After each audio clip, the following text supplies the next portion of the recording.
Dewa kultivasi ganda kembali. C1. Seorang pemuda tampan mendesah sambil mengunyah sebatang rumput dan memandang ke arah lanskap. Wulong. Ah Wulong. Dan kau dipanggil, Dewa, oleh begitu banyak orang. Sungguh menggelikan, katanya lantang sambil tersenyum meremehkan. Dia duduk di tebing dekat puncak gunung dan menyaksikan pemandangan indah di sekelilingnya ditelan kegelapan saat ruang itu sendiri retak dan pecah berkeping-keping. Apa yang disaksikannya adalah peristiwa sekali seumur hidup. Begitu langka sehingga bisa dihitung dengan satu tangan sepanjang sejarah dunia menghancurkan. Kehancuran sebuah dunia minor. Peristiwa ini juga merupakan yang pertama dari jenisnya yang tidak terjadi secara alami, melainkan diinduksi secara artifisial. Karena biasanya bahkan orang-orang terkuat di seluruh 7 dunia tanpa batas tidak memiliki kemampuan untuk menghancurkan seluruh dunia kecil. Celakanya, biaya untuk menonton pertunjukan langka tersebut adalah nyawanya, karena seseorang harus berada di dunia tersebut untuk menyaksikan keruntuhannya. Dan omongan apapun dirinya, ia tidak dapat bertahan dari keruntuhan dunia tempat ia berada. Alasan ia berada dalam situasi ini adalah karena ia dikhianati. Muridnya sendiri membocorkan lokasi di mana ia akan mencoba menerobos, dan musuh-musuh terkuatnya bersekongkol untuk menggunakan harta karun yang unik dan tak ternilai untuk menghancurkan dunia kecil demi menjatuhkannya. Faktanya, harta karun yang dimaksudkan melayang di atasnya, melepaskan energi yang sangat besar dalam riak-riak tak berbentuk, menghancurkan dunia ini. Itu adalah salah satu dari 4 artefak primordial, artefak terkuat di alam semesta yang dikenal. Sebuah pagoda batu giok kuno dan indah, yang saat ini tertutup retakan. Hanya menyembunyikan diri dari harta karun rahasia itu yang mampu menyebabkan kehancuran dunia kecil ini. Demi membunuh satu orang, harta karun sebesar ini dikorbankan, dan seluruh dunia kecil pun ikut tumbang. Ini menunjukkan betapa waspadanya musuh-musuhnya terhadapnya. Anak muda, tiba-tiba, sebuah suara masuk ke telinga. Ia menoleh ke belakang dan mendapati seorang perempuan berpenampilan sederhana berusia 30-an berdiri tak jauh darinya.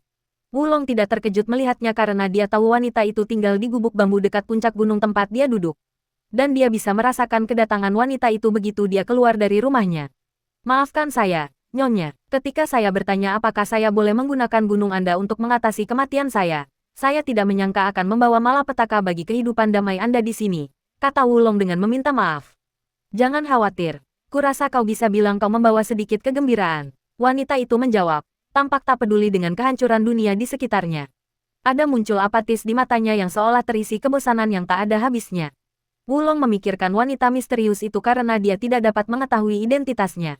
Ketika pertama kali bertemu dengannya saat mencari tempat yang ideal untuk melewati keabadiannya, karena Feng Shui dan melaporkan ki spiritual sangat penting untuk situasi seperti itu, ia berpikir sebagai wanita biasa. Ia tidak dapat merasakan ki spiritual atau aura teknik kekuatan apapun, bahkan sedikit pun kekuatan apapun. Bahkan orang-orang terkuat di 3 alam ilahi, alam agung terakhir, tidak dapat menghancurkan mereka di hadapannya, sehingga ia tidak meremehkan penilaian ini. Dia tentu saja berpikir betapa anehnya bagi seorang manusia untuk bisa hidup di sini, di dunia kecil yang terpencil ini, tanpa ada orang lain yang tinggal di dalamnya. Tetapi dia bisa saja secara tidak sengaja jatuh ke dalam lubang cacing dan terdampar di sini. Jadi dia memutuskan untuk tidak mengambil pusing dengan hal itu. Karena dia tidak terlalu tertarik dengan manusia, terutama karena dia bertanya apakah dia butuh. Namun, melihat dia dengan santainya mengabaikan situasi tersebut, entah bagaimana membuatnya berpikir bahwa wanita ini tidak mendukungnya. Kegembiraan, haha, yah, kurasa mati bersama salah satu dari 4 artefak primordial bisa disebut mengasyikkan. Setidaknya aku bisa mengaguminya, kata Wulong sambil tersenyum kecut. 4 artefak primordial, hahaha. Anak muda, hanya ada 3 artefak primordial, dan kekuatan mereka jauh melampaui mainan ini. Wanita itu tertawa pelan, seolah mendengar lelucon yang bagus setelah bertahun-tahun bosan. Wulong membelalakan matanya karena terkejut mendengar penjelasannya. Ia berdiri, meletakkan tangkai rumput yang sedang dikunyahnya, dan menghadapnya. Pagoda maksudmu ini bukan artefak primordial? Tanyanya bingung, bahkan yang kau sebut dewa sejati pun tak mampu melakukan hal seperti itu. Ini adalah sesuatu yang diciptakan oleh tangan manusia. Sedangkan artefak primordial sudah ada jauh sebelum bintang-bintang terbentuk di alam semesta ini. Apalagi manusia, kata wanita itu dengan santai seolah sedang membahas cuaca. Wulong bisa merasakan jantungnya berdebar kencang. Siapakah wanita ini yang tampaknya memiliki informasi yang melampaui pengetahuan umum dunia? Ia juga menyebut Kaisar Kekaisaran Phoenix Surgawi, salah satu orang paling kuat dan berpengaruh di 7 dunia tanpa batas, sekaligus salah satu dewa manusia tertua di alam semesta, sebagai anak muda. Wanita itu menatap Wulong, dan meskipun Wulong tampak tenang terlepas dari pikirannya yang sebenarnya, ia seolah menyadari kebingungan dalam dirinya dan tersenyum. Kemudian, ia melihat lebih dalam, dan Wulong langsung merasa seolah-olah ia dapat melihat sepenuhnya. Semua rahasia dan pikiran, seluruh keberadaannya, terungkap di hadapannya. Perasaan ini sangat mengejutkannya karena dia sudah lama tidak merasakan hal seperti ini sehingga dia lupa bagaimana rasanya. Anak muda, kau telah membangkitkan rasa ingin tahuku untuk pertama kalinya setelah sekian lama. Aku bisa melihat bahwa meskipun mati-matian berusaha menerima takdirmu, ada keinginan untuk melawannya dan kerinduan untuk hidup. Aku penasaran bagaimana seseorang sepertimu yang tampaknya telah menjalani hidup yang panjang dan memuaskan masih memiliki hati seorang pemuda, katanya sambil tersenyum. Meski tampil biasa saja, tiba-tiba muncul pesona yang tak terlukiskan dalam dirinya saat ia mengekspresikan sedikit emosi. Wulong terpesona oleh senyuman itu, sesuatu yang jarang terjadi padanya, yang telah ditentukan banyak sekali wanita cantik di 7 dunia tanpa batas. Untuk sesaat, dia bahkan lupa akan kebingungan yang dirasakannya akibat kata-katanya. Melihat timbul kebingungan di matanya, senyuman di wajah wanita itu semakin lebar karena entah kenapa dia merasa geli.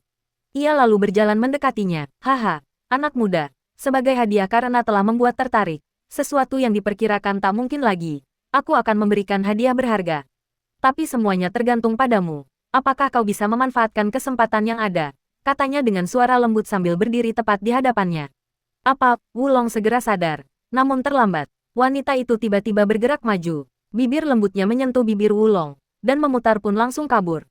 Kuharap kau bisa menghiburku sedikit lagi. Anak muda, terdengarnya ketika kesadarannya mulai menghilang. Di atas tebing, mengamati hancurnya pemandangan indah di sekeliling gunung, berdiri seorang wanita berpenampilan sederhana berusia 30-an. Saat partikel-partikel putih berhamburan di hadapannya memudar menjadi ketiadaan. Wanita itu menyentuh dan tersenyum. Penampilan tiba-tiba mulai berubah. Wajahnya perlahan dipenuhi kecantikan yang tak tertandingi, dan sosoknya menjadi mahakarya surgawi. Pakaian putih polosnya tidak mengurangi penampilan, justru ketebalan pakaiannya semakin menonjolkan kecantikannya. Warna putihnya tampak semakin murni di bawah auranya, dan itu memberi perasaan bak seorang dewi, tak ternoda oleh dunia. Ah, rasanya sungguh menyenangkan tidak bosan. Aku sudah lama merindukan perasaan ini sampai lupa betapa hebatnya, katanya sambil menatap atmosfer yang hancur oleh kekacauan, lalu tersenyum nakal. Mungkin kalau dia bisa menghiburku, aku bisa memberikan hadiah yang lebih istimewa lagi. Hahaha. Saat gelombang kehancuran mencapai kaki gunung, dia telah menghilang dari tempatnya berdiri. Yang tersisa hanyalah tawa dan pagoda giok indah yang retak di ambang ledakan. Wulong membuka matanya dan duduk dari posisi berbaring. Untuk sesaat perasaan bingung dan kehilangan arah melintas di matanya saat dia terengah-engah. Seluruh tubuhnya basah oleh keringat dingin. Apa-apaan ini? Di mana saya? Apa yang sedang terjadi? Berbagai pertanyaan dan pikiran berkecamuk di pemikiran yang kacau, yang terasa lamban karena baru bangun dari tidur nyenyak. Lalu, secercah cahaya tajam melintas di matanya saat ia menarik napas dalam-dalam, langsung menenangkan diri. Ia menelusuri ingatannya, dan yang mengejutkan, ia mengetahui bahwa saat ini ia adalah murid pengadilan luar yang berusia 16 tahun dari sebuah algoritma enkripsi ganda bernama Istana Persatuan Yin Yang. Ia dibawa ke sekte tersebut oleh seorang tetua pengadilan luar sekitar 5 bulan yang lalu, tanpa mengingat apapun yang terjadi sebelumnya. Namanya masih Wulong, dan ia bahkan tampak bertahan seperti dirinya saat berusia 16 tahun. Dasar yang mendasarinya berada pada langkah kedua alam transformasi tubuh, sedikit lebih buruk daripada kebanyakan anak berusia 10 tahun, dan sama baiknya dengan seseorang yang baru mengambil langkah pertama di jalan pencetakan. Kenangan Sing terakhir yang diingatnya adalah stalak ular berbisa tinggi saat menjalankan misi kelompok mencari bahan obat di gunung yang tidak jauh dari sekte tersebut. Setelah mengingat semua ini, dia tercengang, karena dia tidak dapat memahami bagaimana dia berakhir dalam situasi ini. Apa yang wanita itu lakukan padaku? Siapa dia? Dia bertanya-tanya, saat ia ingin menata pikirannya. Pintu kamar terbuka dan seorang pria parubaya masuk. Ia kemudian melihat Wulong duduk di tempat tidur, dan ia menatapnya dengan ekspresi lega. Murid Wu. Syukurlah obatnya manjur. Bagaimana perasaanmu? Wulong segera mengenali pria itu sebagai tetua pengadilan luar yang bekerja di balai pengobatan dari ingatan barunya. Ia pun memutuskan untuk tidak berlama-lama di sana dan mencari tempat yang tenang untuk menenangkan pikiran. Penatuazi, saya baik-baik saja. Terima kasih. Saya masih merasa sedikit lemah. Tapi itu wajar setelah terkena racun mematikan seperti itu. Jadi saya ingin kembali ke tempat tinggal saya untuk memulihkan diri. Penatuazi memandang dengan agak terkejut lalu menganggukkan kepalanya. Ya, sebenarnya kamu cukup beruntung karena penawar racun ini hanya bekerja pada 4 dari 10 korban. Tetapi selama kamu berhasil bangun, kamu benar-benar terbebas dari bahaya. Kamu boleh pergi.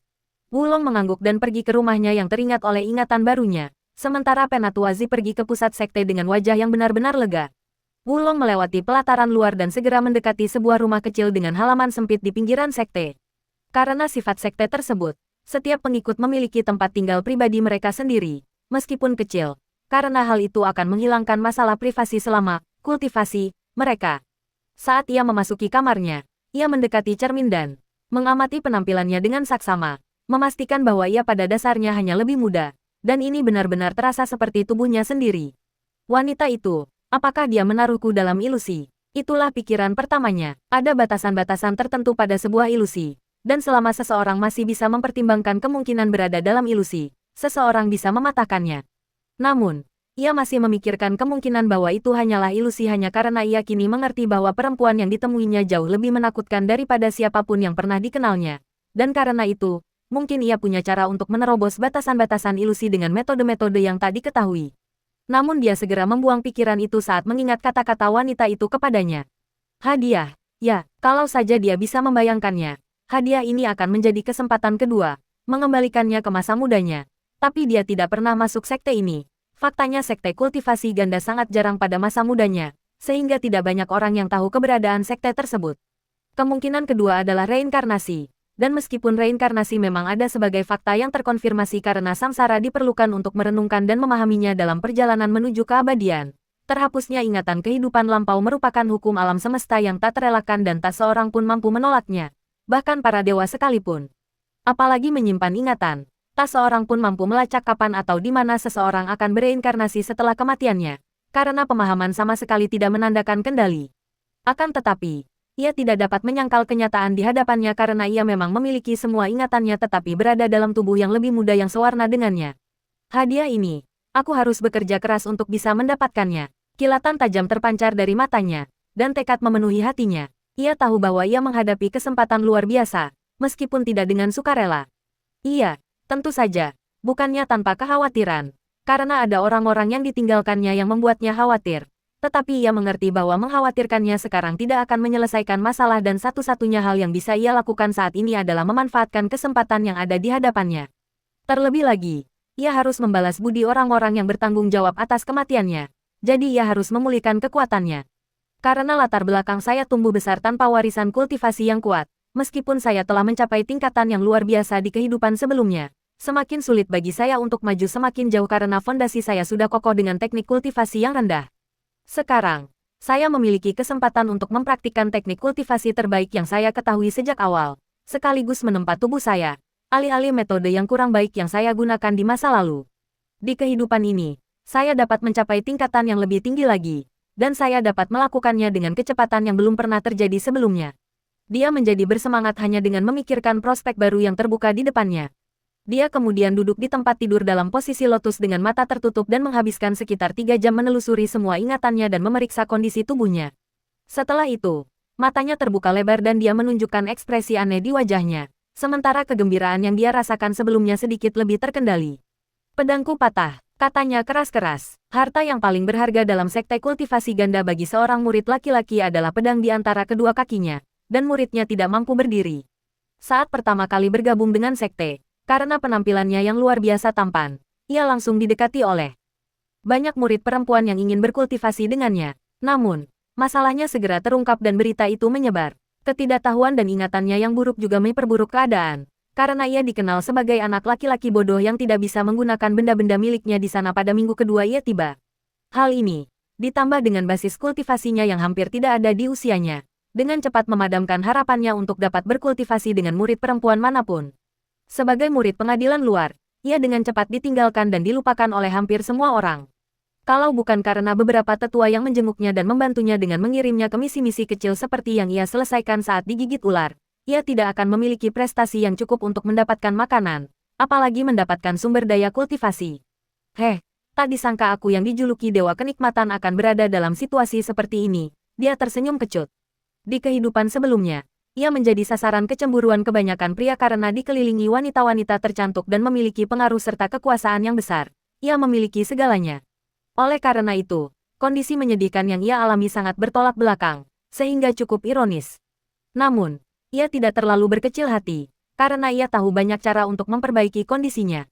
Dia berkonsentrasi sebentar dan mengingat salah satu teknik kultivasi terbaik yang diketahuinya, Chaos Refinement Body Tempering Art, sebuah teknik yang diperolehnya dari klan kuno yang dikenal sebagai prajurit terhebat di alam semesta pada satu titik dalam sejarah, klan raksasa agung. Mereka berkuasa pada saat itu, tetapi pertikaian internal yang panjang dan intens membuat mereka bertekuk lutut, dan hampir semua kekuatan besar saat itu memanfaatkan kesempatan ini untuk hampir memusnahkan mereka. Akan tetapi, meski telah berupaya keras, tak seorang pun berhasil memperoleh rahasia mereka yang paling dijaga ketat, yakni teknik kultivasi tak tertandingi yang dipraktikkan anggota inti mereka. Bahkan, memusnahkan mereka pun terbukti mustahil karena mereka hanya mengurung diri di dunia mereka sendiri dan diam-diam memulihkan diri sejak saat itu. Baru setelah berjuta-juta tahun kemudian Wulong mampu memperoleh teknik ini. Sayangnya, saat itu tingkat kultivasinya sudah terlalu tinggi untuk mulai mempraktikkannya, dan dia hanya bisa meratapi kemalangannya. Keajaiban teknik ini memungkinkan seseorang untuk menyaring energi apapun yang bersentuhan dengannya menjadi ki spiritual mereka sendiri, sekaligus membuang semua kotoran tanpa meninggalkan setitik pun. Meskipun telah meminum obat untuk melawan racun, masih ada sedikit racun dan obat yang tersisa di tubuhnya karena belum lama ini ia meminumnya. Ia menggunakan energi ini dan ki spiritual di udara untuk berkultivasi hampir sepanjang malam, menempa tubuh dan basis kultivasinya. Kelemahan di tubuhnya cepat hilang saat ia merasakan kekuatan mengalir melalui tubuhnya, memperkuatnya. Kultivasinya saat ini berada pada alam transformasi tubuh, langkah pertama yang dilakukan seseorang dalam perjalanan kultivasi, di mana sang kultivator mengubah tubuhnya menggunakan ki spiritual di atmosfer, agar mampu menampung energi spiritual di dalamnya. Saat berkultivasi, ia segera menyadari bahwa kualitas ki spiritual di sini sangat buruk, bahkan di daerah terpencil pun tidak separah ini.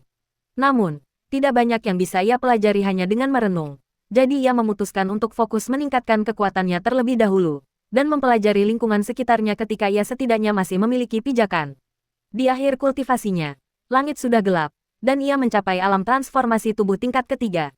Ini adalah terobosan pertamanya sejak bergabung dengan sekte, karena sebelumnya ia tidak dapat berkultivasi dengan baik. Sebagai kultivator ganda, cukup beruntung aku berakhir di sekte ini. Tapi dengan pedang patah ini, aku tidak akan bisa berkultivasi dengan kecepatan optimal. Aku harus menyelesaikan masalah ini dulu. Ia berpikir dalam hati, karena hari sudah hampir malam. Ia memutuskan untuk bergerak pagi-pagi sekali. Ia pun pergi ke kamar mandi untuk membersihkan kotoran lengket yang dikeluarkannya selama kultivasi, lalu tidur. Ketika ia membuka matanya di pagi hari, Wulong menyesuaikan diri dengan perasaan yang telah lama terlupakan, yaitu sedikit lesu setelah tidur. Sebagai seorang yang abadi, sudah puluhan ribu tahun sejak terakhir kali ia perlu tidur. Setelah itu, Wulong mandi dan langsung menuju aula harta karun sekte. Setibanya di aula, ia melihat orang-orang berbaris di depan belasan konter. Namun, ia malah pergi ke sudut tempat konter informasi berada, karena sebagian besar orang yang datang ke sini tahu apa yang mereka inginkan. Konter informasi ini biasanya kosong, jadi dia tidak perlu mengantri dan langsung tiba di depannya. Apa yang bisa saya bantu? Murid perempuan di balik meja kasir menjadi bersemangat setelah melihat murid tampan ini mendekati mejanya. Wulong tersenyum menawan menanggapi. Bolehkah saya melihat katalog dan harganya? Tanyanya. Tentu. Ini. Murid perempuan di balik meja kasir tersipu melihat senyumnya dan dengan malu-malu menyerahkan sepotong batu giok kepadanya. Meskipun Wulong, sebelum ia mengingat masa lalunya, tidak tahu bagaimana memanfaatkan ketampanannya dengan benar, hal yang sama sangat berbeda dengan Wulong yang sekarang. Sikap dan tatapannya saja sudah mampu membuat tubuh para gadis ini memanas. Terima kasih, katanya dan menggunakan indera spiritualnya untuk mengaktifkan batu giok itu. Informasi mengalir deras ke kepalanya dan ia bisa melihat semua barang yang dijual di paviliun harta karun beserta harganya. Ada senjata harta karun, harta spiritual non-senjata, pil, bahan obat, mineral, dan masih banyak lagi. Tetapi yang ia fokuskan adalah pil dan bahan obat. Akan tetapi, ia segera menyadari bahwa pil yang dijual di sini tidak hanya kualitasnya rendah tetapi juga kualitasnya sangat rendah. Ia tidak melihat satupun pil layak yang layak mendapat perhatiannya bahkan setelah memeriksa semua pil termahal dalam daftar itu. Dia lalu memeriksa bahan-bahan obat dan hanya menemukan selusin yang hampir tidak dapat dia pertimbangkan. Sisanya pada dasarnya hanyalah sampah di matanya. Ia memutuskan untuk menurunkan ekspektasi dan standarnya, karena bahkan ketika ia mulai berkultivasi di kehidupan sebelumnya, pil dan obat-obatan yang ia konsumsi tidak memenuhi standarnya saat ini. Namun, kualitas pil dan bahan obat yang ia lihat di daftar itu jauh lebih rendah daripada yang ia harapkan dari sekte fana tingkat rendah sekalipun. Hal ini ditambah dengan kualitas ki spiritual di lingkungan tersebut dan fakta bahwa sebagian besar murid hanya berada di alam pengumpulan ki, hanya satu alam yang lebih tinggi dari alam transformasi tubuh. Sementara para tetua sekte berada di alam ki berputar, 3 alam lebih tinggi dari alam pengumpulan ki, memberitahunya bahwa kualitas kultivasi di tempat ini sangat rendah bahkan dibandingkan dengan masa kecilnya di kehidupan sebelumnya. Meskipun itu perlu diperhatikan, ia memutuskan untuk kembali fokus pada tujuan kedatangannya ke sini, dan menemukan beberapa bahan yang menurutnya bermanfaat. Di antara bahan-bahan tersebut, yang terbaik adalah ginseng api merah, yang juga merupakan salah satu bahan termahal dalam daftar. Ginseng api merah 25.000 poin. Dia paling banyak mendapatkan 20 poin dari menyelesaikan misi-misi kasarnya. Mendapatkan 25.000 poin hampir mustahil, bukan hanya baginya, tetapi juga bagi sebagian besar murid sekte. Namun, dia tidak akan bisa berkultivasi jika tidak memilikinya. Dia mengucapkan terima kasih lagi kepada murid perempuan itu dan mengembalikan batu giok itu kepadanya.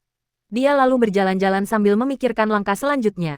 Membeli Scarlet Fire Ginseng pada dasarnya mustahil, setidaknya tidak dalam jangka waktu yang diinginkan. Jadi dia hanya bisa memilih untuk mengambil misi mengumpulkan tanaman obat di luar sekte dan mencarinya atau penggantinya. Sambil berjalan, ia memandang murid-murid perempuan di sekitarnya dengan tatapan acuh tak acuh. Sekalipun ia berhasil memperbaiki pedangnya sekarang, ia tetap membutuhkan rekan untuk berlatih. Dan meskipun ia tidak terlalu mempermasalahkan perbedaan usia, itu karena rekan-rekannya setidaknya berusia 1000 tahun. Akan terasa aneh jika berkultivasi dengan gadis-gadis fana yang masih remaja. Tetapi dia juga mengerti bahwa dia tidak berada dalam situasi di mana dia bisa pilih-pilih, karena tidak ada seorang pun dalam kategori usia yang disukainya yang akan memandangnya saat ini, apalagi berkultivasi bersama. Meskipun demikian, meskipun ia menerima hal ini, basis kultivasi dan potensi pertumbuhan mereka cukup rendah, sehingga efisiensi kultivasi mereka tidak tinggi. Biasanya ia tidak akan membeda-bedakan berdasarkan kultivasi dan bakat, tetapi tidak demikian halnya dalam situasi saat ini di mana ia sedang terburu-buru. Ada pula pilihan untuk mengutamakan kuantitas alih-alih kualitas, tetapi ia meremehkan metode semacam itu. Bukan berarti ia tidak akan bergaul dengan banyak wanita, tetapi mengingat kebutuhannya saat ini dan jangka waktu yang diinginkan, ia harus berganti-ganti pasangan seperti ban berjalan, yang membuatnya kehilangan koneksi personal dan gairah di matanya. Ada masa di masa mudanya ketika ia biasa berkultivasi seperti itu, tetapi ia telah lama memutuskan untuk tidak mengulangi masa itu lagi. Yang ia cari adalah membuat setiap pasangannya, bahkan mereka yang hanya akan ia ajak kencan satu malam, merasa seolah-olah merekalah satu-satunya wanita paling berharga dan dicintai saat mereka bertumbuh. Dan itu membutuhkan waktu dan perhatian. Bukan berarti ia tidak menikmati memuaskan banyak pasangan sekaligus, karena beberapa wanita menikmati kebersamaannya dalam kelompok dan ia dapat memberikan perhatian dan kasih sayang yang setara. Namun, ia pun memilih untuk tidak berhubungan dengan lebih dari 10 pasangan di ranjang sekaligus karena ia tidak suka pasangannya menunggu giliran. Dan jumlah yang ia butuhkan untuk membina hubungan yang efektif dengan para pengikutnya akan mencapai ribuan. Maka dia hanya akan berkultivasi dengan banyak pasangan ini jika dia punya banyak waktu luang, sekadar bermalas-malasan dan mencari kenikmatan dengan memuaskan jutaan wanita selama ribuan tahun. Namun, ketika ia membutuhkan terobosan cepat, ia akan memilih beberapa mitra berkualitas tinggi untuk memaksimalkan keuntungan. Dan saat ini ia berada dalam situasi seperti itu. Meski begitu, dia tentu saja tidak akan menolak seseorang yang ingin berkultivasi dengannya jika dia tidak memenuhi standarnya. Hanya saja dia hanya akan melakukannya ketika dia punya waktu dan bisa memberinya perhatian yang menurutnya pantas diterima oleh setiap pasangannya. Ada beberapa alasan mengapa ia perlu berkembang dengan cepat. Pertama, saat ini dia sedang dalam kondisi yang sangat lemah. Dan sebagai orang yang tahu betapa kejamnya dunia kultivasi, dia tahu bahwa tidak baik berlama-lama dalam kondisi seperti itu. Kedua, ia hampir tidak tahu apa-apa tentang situasi yang sedang ia hadapi. Berapa lama waktu telah berlalu sejak insiden di dunia minor yang runtuh, di mana ia berada, apa yang terjadi pada orang-orang yang dicintainya, dan apakah mereka dalam bahaya. Dan, meskipun ia tahu informasi tersebut, ia tetap membutuhkan kekuatan untuk bisa melakukan sesuatu, alih-alih hanya khawatir. Dan terakhir, ia tahu bahwa potensinya saat ini sedang berada di puncaknya. Jadi ia perlu meningkatkan diri setidaknya sampai pada titik di mana ia dapat memperpanjang masa keemasan potensinya dengan memperpanjang umurnya. Semakin cepat ia mencapai ranah tertentu, semakin baik.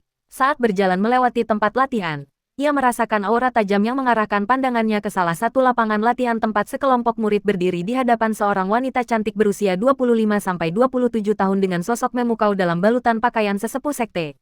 Wanita itu memegang pedang dan tampak sedang memperagakan teknik pedang kepada para murid dalam sebuah ceramah.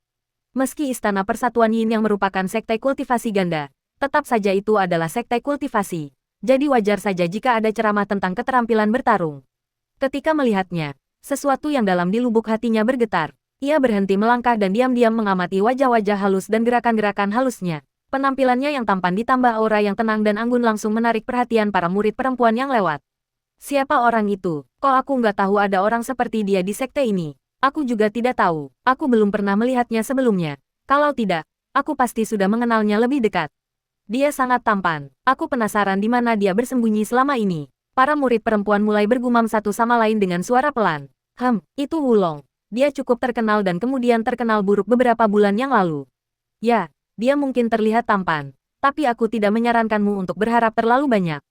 Kultivasinya cukup rendah dan naganya sudah mati kalau kau tahu maksudku. Dia juga punya masalah mental kalau aku tidak salah ingat. Ya, aku ingat dia. Itu, wajah tampan yang terbuang sia-sia, kan? Meskipun, entah bagaimana dia terlihat berbeda sekarang. Lebih tampan dan keren mungkin. Beberapa murid perempuan di sekitarnya mengenalinya dan segera memperingatkan mereka yang diliputi rasa ingin tahu. Namun, mereka juga menyadari beberapa perubahan di sekitarnya. Sementara itu, Wulong tidak menghiraukan gosip mereka. Seluruh perhatiannya tertuju pada wanita yang memegang pedang dengan anggun. Dia menatapnya dengan linglung, tanpa sadar mengikuti setiap gerakannya dengan matanya. Sementara dia merasakan perasaan nostalgia karena alasan yang tidak diketahui. Saat dia melihat gerakan pedangnya yang elegan namun kuat, lembut namun cepat, kesedihan yang tak tertahankan yang terkubur di bawah upaya penyembuhan selama bertahun-tahun muncul dari kedalaman jiwanya. Wulong merasa heran. Ia mengira bahwa meskipun usianya sudah tua, luka yang dideritanya semasa muda tidak akan mengguncangnya sampai ke akar-akarnya seperti sekarang. Tak terelakkan bahwa bagi mereka yang hidup begitu lama hingga ribuan tahun terasa seperti momen belaka, dan yang memahami misteri Tao Agung dalam perjalanan menuju keabadian, emosi mereka akan menjadi agak tumpul. Bukan berarti mereka tidak mengalami emosi, hanya saja persepsi mereka terhadap emosi mereka sendiri, serta cara mereka memandangnya, berubah secara kualitatif. Itu seperti permen yang jatuh mungkin berarti tragedi terbesar bagi seorang anak, tetapi merupakan kejadian biasa bagi seorang pria tua. Tetapi saat dia melihat pedangnya, dia merasa seolah-olah tahun-tahun itu berlalu dalam sedetik, seolah-olah baru kemarin hatinya hancur berkeping-keping, dan semua ketenangannya yang berusia ribuan tahun telah hilang. Hadiah yang berharga, dia teringat kata-kata wanita misterius itu. Apakah itu mungkin? Tetapi jika pikirannya dipenuhi berbagai pikiran, dan untuk pertama kalinya setelah beribu-ribu tahun, ia merasakan ketakutan yang nyata. Ketakutan bahwa ia mungkin salah. Namun, yang membuat ketakutan itu nyata dan begitu nyata sebenarnya adalah secercah harapan. Wanita itu menyelesaikan demonstrasi pedangnya dan mulai memberikan instruksi kepada para pengikutnya di hadapannya. Pada saat yang sama, Wulong juga mendapatkan kembali ketenangannya. Karena meskipun ada kemungkinan yang tidak dapat dipercaya di hadapannya dan serangan emosi yang kuat secara tiba-tiba dan tak terduga, ia tetap seorang abadi yang hidup selama ribuan tahun. Wulong melihat sekelilingnya, dan segera menyadari beberapa murid juga tengah menyaksikan ceramah itu tak jauh dari tempatnya berdiri. Dia mendekati mereka dan bertanya kepada seorang murid perempuan yang tampak menatapnya dari waktu ke waktu. Halo, apakah Anda tahu siapa instruktur itu? Itu Penatua Liu. Dia salah satu instruktur pedang terbaik di sekte ini, sekaligus salah satu penatua terkuat secara keseluruhan. Murid perempuan yang ditanya pun menjawabnya dengan penuh semangat, karena dia menyadari kehadirannya sejak dia muncul di sini. Penatua Liu, apakah Anda tahu nama lengkapnya? Murid itu agak terkejut dengan pertanyaan ini, karena biasanya seseorang tidak akan menanyakan nama lengkap para tetua. Memanggil mereka dengan nama lengkap akan dianggap tidak sopan jika mereka bukan rekan sejawat, dan bahkan sesama tetua hanya akan memanggil satu sama lain dengan nama keluarga kecuali mereka memiliki hubungan dekat dan sedang berduaan. Tetapi dia tetap mengangguk dan berkata, namanya adalah Tetua Liu Li. Terima kasih, katanya sambil tersenyum.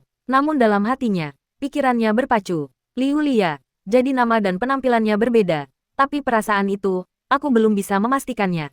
Seorang murid laki-laki tampan berdiri di samping gadis yang sedang ia ajak bicara. Faktanya, di sekte kultivasi ganda ini, setiap murid dan tetua setidaknya memiliki penampilan di atas rata-rata, dan kebanyakan akan digambarkan sebagai pria-pria tampan dan wanita-wanita cantik terbaik di luar sekte. Tentu saja, tak satu pun murid laki-laki yang dapat menandingi penampilan Wulong yang seperti dunia lain. Sehingga setiap murid laki-laki memiliki permusuhan yang sudah pasti terhadapnya, bahkan jika mereka belum pernah bertemu sebelumnya. Hei, daripada melihat Tetua Liu, bukankah seharusnya kau bergabung dengan rekan-rekanmu di sana? Atau apakah kultivasi mereka terlalu tinggi bagimu untuk menjadi rekan mereka? Murid laki-laki itu bertanya sambil menyeringai, tetapi dalam hati dia merasa kesal karena Wulong mendapat begitu banyak perhatian dari murid perempuan yang telah didekatinya selama beberapa minggu terakhir namun tidak berhasil. Ketertarikan Wulong yang tinggi terhadap Liu Li, wanita yang dihormati oleh semua pengikut sekte tersebut semakin membuatnya kesal. Ke arah yang ditunjuk oleh murid laki-laki itu dengan dagunya, Di sudut lain dari lapangan pelatihan itu terdapat sekelompok murid yang usianya bervariasi tetapi jelas lebih muda dari kebanyakan murid yang pernah dilihat Wulong sebelumnya. Mereka mengenakan seragam yang berbeda dan basis kultivasi mereka berada di alam yang sama dengannya, alam transformasi tubuh. Mereka adalah murid junior yang tidak diizinkan untuk berkultivasi ganda hingga mencapai usia dewasa di usia 16 tahun. Mereka juga sebaiknya mencapai alam transformasi tubuh tingkat 7 atau lebih tinggi pada saat itu. Karena itu merupakan persyaratan bagi murid yang telah cukup umur untuk bergabung dengan sekte setiap 10 tahun. Wulong, pada kenyataannya, merupakan eksistensi yang agak unik karena ia adalah satu-satunya murid yang usianya di bawah tingkat kultivasi tersebut. Kebanyakan murid junior di sana, setidaknya berada pada level 5 sekarang. Karena kultivasi ganda sangat bergantung pada kultivasi dan bakat pasangan, memiliki basis kultivasi yang rendah di usianya adalah kelemahan fatal bagi prospeknya. Jadi ketika murid laki-laki itu menyadarinya, dia segera menunjukkannya. Wulong bahkan tidak melihatnya. Dia juga tidak melihat ke arah yang ditunjuk dan terus berbicara dengan murid perempuan yang menjawabnya sebelumnya seolah-olah detik-detik terakhir tidak terjadi. Jika dia salah satu tetua terkuat, mengapa tetua Liu adalah tetua pengadilan luar? Dia memperhatikan bahwa Liu Li mengenakan jubah seorang tetua pengadilan luar sebelumnya. Murid perempuan itu agak terkejut dengan sikap tenangnya terhadap ejekan dari murid laki-laki tadi, tetapi dia tetap melanjutkan menjelaskan. Dengan baik, hei, aku bicara padamu, apa kau meremehkanku? Murid laki-laki yang berbicara sebelumnya mengerutkan kening dan berbicara dengan nada mengancam, sedikit lebih tinggi dari sebelumnya, menyela penjelasan. Diperlakukan seperti ruang kosong langsung memicu amarahnya, ditambah dengan sifat kompetitifnya yang alami, sifat bermusuhan yang dimilikinya, serta kedudukannya yang satu tingkat lebih tinggi dari Wulong menyebabkan dia mengambil sikap agresif. Wulong tanpa ekspresi mengalihkan pandangannya ke arah murid laki-laki itu. Saya bersedia. Lalu dia berkata dengan nada acuh tak acuh dan mengalihkan pandangannya kembali ke arah murid perempuan itu, seolah mendesaknya untuk melanjutkan pandangannya. Ia tidak berbohong. Ia benar-benar meremehkannya karena ia dengan mudah dan akurat memahami alasan di balik sikap bermusuhan murid laki-laki itu. Dan pria yang marah ketika perempuan yang mereka rayu tertarik pada pria lain termasuk dalam 10 hal teratas yang ia benci dengan penuh nafsu. Jika seseorang bahkan tidak bisa merayu seorang perempuan, ia tidak berhak marah jika orang lain bisa. Namun, tanggapan singkat itu membuat tercengang bukan saja murid perempuan dan murid laki-laki itu, tetapi juga semua orang yang perhatiannya tertarik oleh keributan itu. Kakau, murid laki-laki itu langsung meledak marah. Kau mau mati, sepertinya begitu, kata Wulong sambil tatapannya beralih kembali ke murid laki-laki itu. Namun kali ini menjadi lebih dingin, karena dia mulai merasa sedikit kesal. Meskipun biasanya dia akan mengabaikan gangguan kecil seperti itu, emosinya masih sedikit terguncang dari sebelumnya. Dan dia ingin tahu lebih banyak tentang Liu Li untuk menghilangkan keraguannya. Jadi gangguan itu membuatnya sangat gelisah. Fakta bahwa tak seorang pun berbicara kepadanya dengan nada seperti itu, atau berani menyela pembicaraannya selama ribuan tahun sehingga sedikit melemahkan toleransinya terhadap hal itu, tidaklah membantu. Ketika murid laki-laki itu melihat tatapan dinginnya, ia tiba-tiba bergidik dan terhuyung mundur, lalu tersandung dan jatuh terduduk. Seluruh tubuhnya langsung bermandikan keringat dingin. Melihat ini, Wulong mendesah dengan emosi mencela diri sendiri. Begitu terguncangnya sampai-sampai saya mulai menindas anak-anak karena omong kosong kecil. Tampaknya saya perlu menenangkan diri. Saya dapat perlahan-lahan mengonfirmasi keraguan saya karena saya masih punya waktu di sekte ini. Apapun kebenarannya, bersikap tidak sabar mungkin akan membawa hasil yang lebih buruk daripada yang diharapkan. Untuk saat ini, aku perlu fokus memperkuat fondasiku. Segala sesuatu yang lain akan lebih mudah diselesaikan setelah itu. Dia dengan paksa menenangkan emosinya yang panas dan memandang situasinya dengan cara yang dingin, penuh perhitungan, dan pragmatis. Di dunia ini, kekuatan adalah segalanya. Apapun yang dapat ia capai sekarang dengan menggunakan waktu, tenaga, kecerdasan, dan akal budi dapat diselesaikan. Dalam sekejap dengan lambaian tangannya asalkan ia memfokuskan diri pada prioritas yang tepat. Betapapun ia ingin berlari ke arahnya dan menghilangkan keraguannya saat ini juga, ia tahu situasinya saat ini. Dan juga tahu cara apa yang paling efisien untuk menyelesaikannya. Maka, dia mendesah, menggelengkan kepala, berkata, terima kasih telah menjawab pertanyaanku, kepada murid perempuan itu dengan senyum lembut, lalu berjalan pergi, meninggalkan sekelompok murid yang tercengang, yang memperhatikan sosoknya yang menjauh dengan linglung. Sementara itu, sang murid yang duduk di tanah merasa bimbang karena ia merasakan teror, kehinaan dan kebencian di waktu yang sama. Tetapi perasaan takut yang ia rasakan beberapa saat sebelumnya menyebabkan emosi pertama dari 3 emosi tersebut mendominasi 2 emosi lainnya. Sekitar 1 menit hening setelah Wulong meninggalkan kelompok itu, reaksi meledak. Siapa pria itu? Dia sangat tampan, keren sekali. Ada sesuatu yang luar biasa tentang dia. Para murid perempuan segera mulai terkikik dengan ekspresi melamun. Sialan, siapa sih orang sombong itu? Bersikap begitu menjengkelkan padahal baru mencapai alam transformasi tubuh. Dia tidak tahu seberapa tingginya surga. Sebaliknya, para murid laki-laki merasa jengkel dan gelisah baik oleh sikap Wulong maupun reaksi para murid perempuan. Bagaimana mungkin seseorang di alam transformasi tubuh tingkat ketiga bisa menjadi murid? Seseorang bertanya dan tiba-tiba pertanyaan ini membingungkan semua orang di sana. Beberapa saat kemudian, salah seorang murid di sana tiba-tiba menunjukkan wajah tercerahkan seolah-olah teringat sesuatu. Aku ingat dia Wulong. Satu-satunya murid yang diterima dengan kultivasi di bawah standar sekte, katanya. Oh, sekarang setelah kau menyebutkannya, aku ingat ada keributan tentang itu. Ada rumor bahwa latar belakangnya pasti cukup hebat, tapi itu tidak pernah dikonfirmasi. Cih, kurasa punya latar belakang hebat memang memberi keuntungan besar. Dia bahkan bisa begitu sombong padahal lemah, kata salah satu murid. Suaranya penuh iri. Latar belakang kadangkala bisa jadi lebih penting daripada kekuatan pribadi. Tetapi tentu saja itu terbatas pada kasus di mana kekuatan pribadi lawan tidak lebih tinggi daripada kekuatan latar belakangnya. Jadi mereka semua mengabaikan perilakunya karena latar belakangnya. Sementara murid-murid perempuan, meskipun dengan beberapa keengganan, kehilangan sebagian besar minat karena dia pada dasarnya tidak memiliki nilai dalam hal pasangan kultivasi ganda. Hanya murid laki-laki yang menatap tajam ke arah mereka yang tahu bahwa mereka salah. Tetapi ia tidak repot-repot mengoreksi mereka. Karena mereka tidak mengalami apa yang ia alami, kemungkinan besar mereka tidak akan mempercayainya, dan ia hanya akan berisiko menjadi bahan tertawaan yang lebih besar. Sementara itu, Wulong berjalan menuju aula misi, karena menerima misi saat ini merupakan satu-satunya cara baginya untuk keluar dari sekte. Sementara dia bisa mencoba mendapatkan ginseng api merah dari Balai Harta Karun, akan menghabiskan banyak waktu untuk memperoleh poin sebanyak itu. Dan akan jauh lebih efisien untuk mengandalkan pengalaman dan pengetahuannya untuk menemukan harta karun alam yang dapat berguna baginya di luar. Ia pergi ke aula perbendaharaan terutama untuk referensi, untuk memastikan tingkat obat-obatan dan harta karun di sana sehingga ia bisa menilai secara samar-samar lingkungan secara keseluruhan, dan mengetahui apa yang harus diantisipasi. Selain itu, ketika ia bebas berkeliaran, ia dapat terus-menerus mencari dan mengonsumsi bahan obat apapun yang cocok, meningkatkan kekuatannya sekaligus peluangnya menemukan obat-obatan yang lebih berharga. Aula misi relatif sederhana, hanya ada papan-papan berisi misi yang ditempel di sana, dan beberapa loket tempat para murid mendaftarkan misi mereka. Wulong dengan santai melihat-lihat papan misi untuk murid-murid pengadilan luar di bawah alam pengumpulan Qi, yang sebagian besar merupakan misi pengumpulan bahan obat. Ia kemudian memilih satu misi dengan hadiah 5 poin untuk membawa 10 batang bahan obat tingkat rendah yang disebut rumput roh putih. Tidak terlalu penting baginya misi mana yang diambilnya selama ia bisa keluar dari sekte tanpa banyak kecurigaan.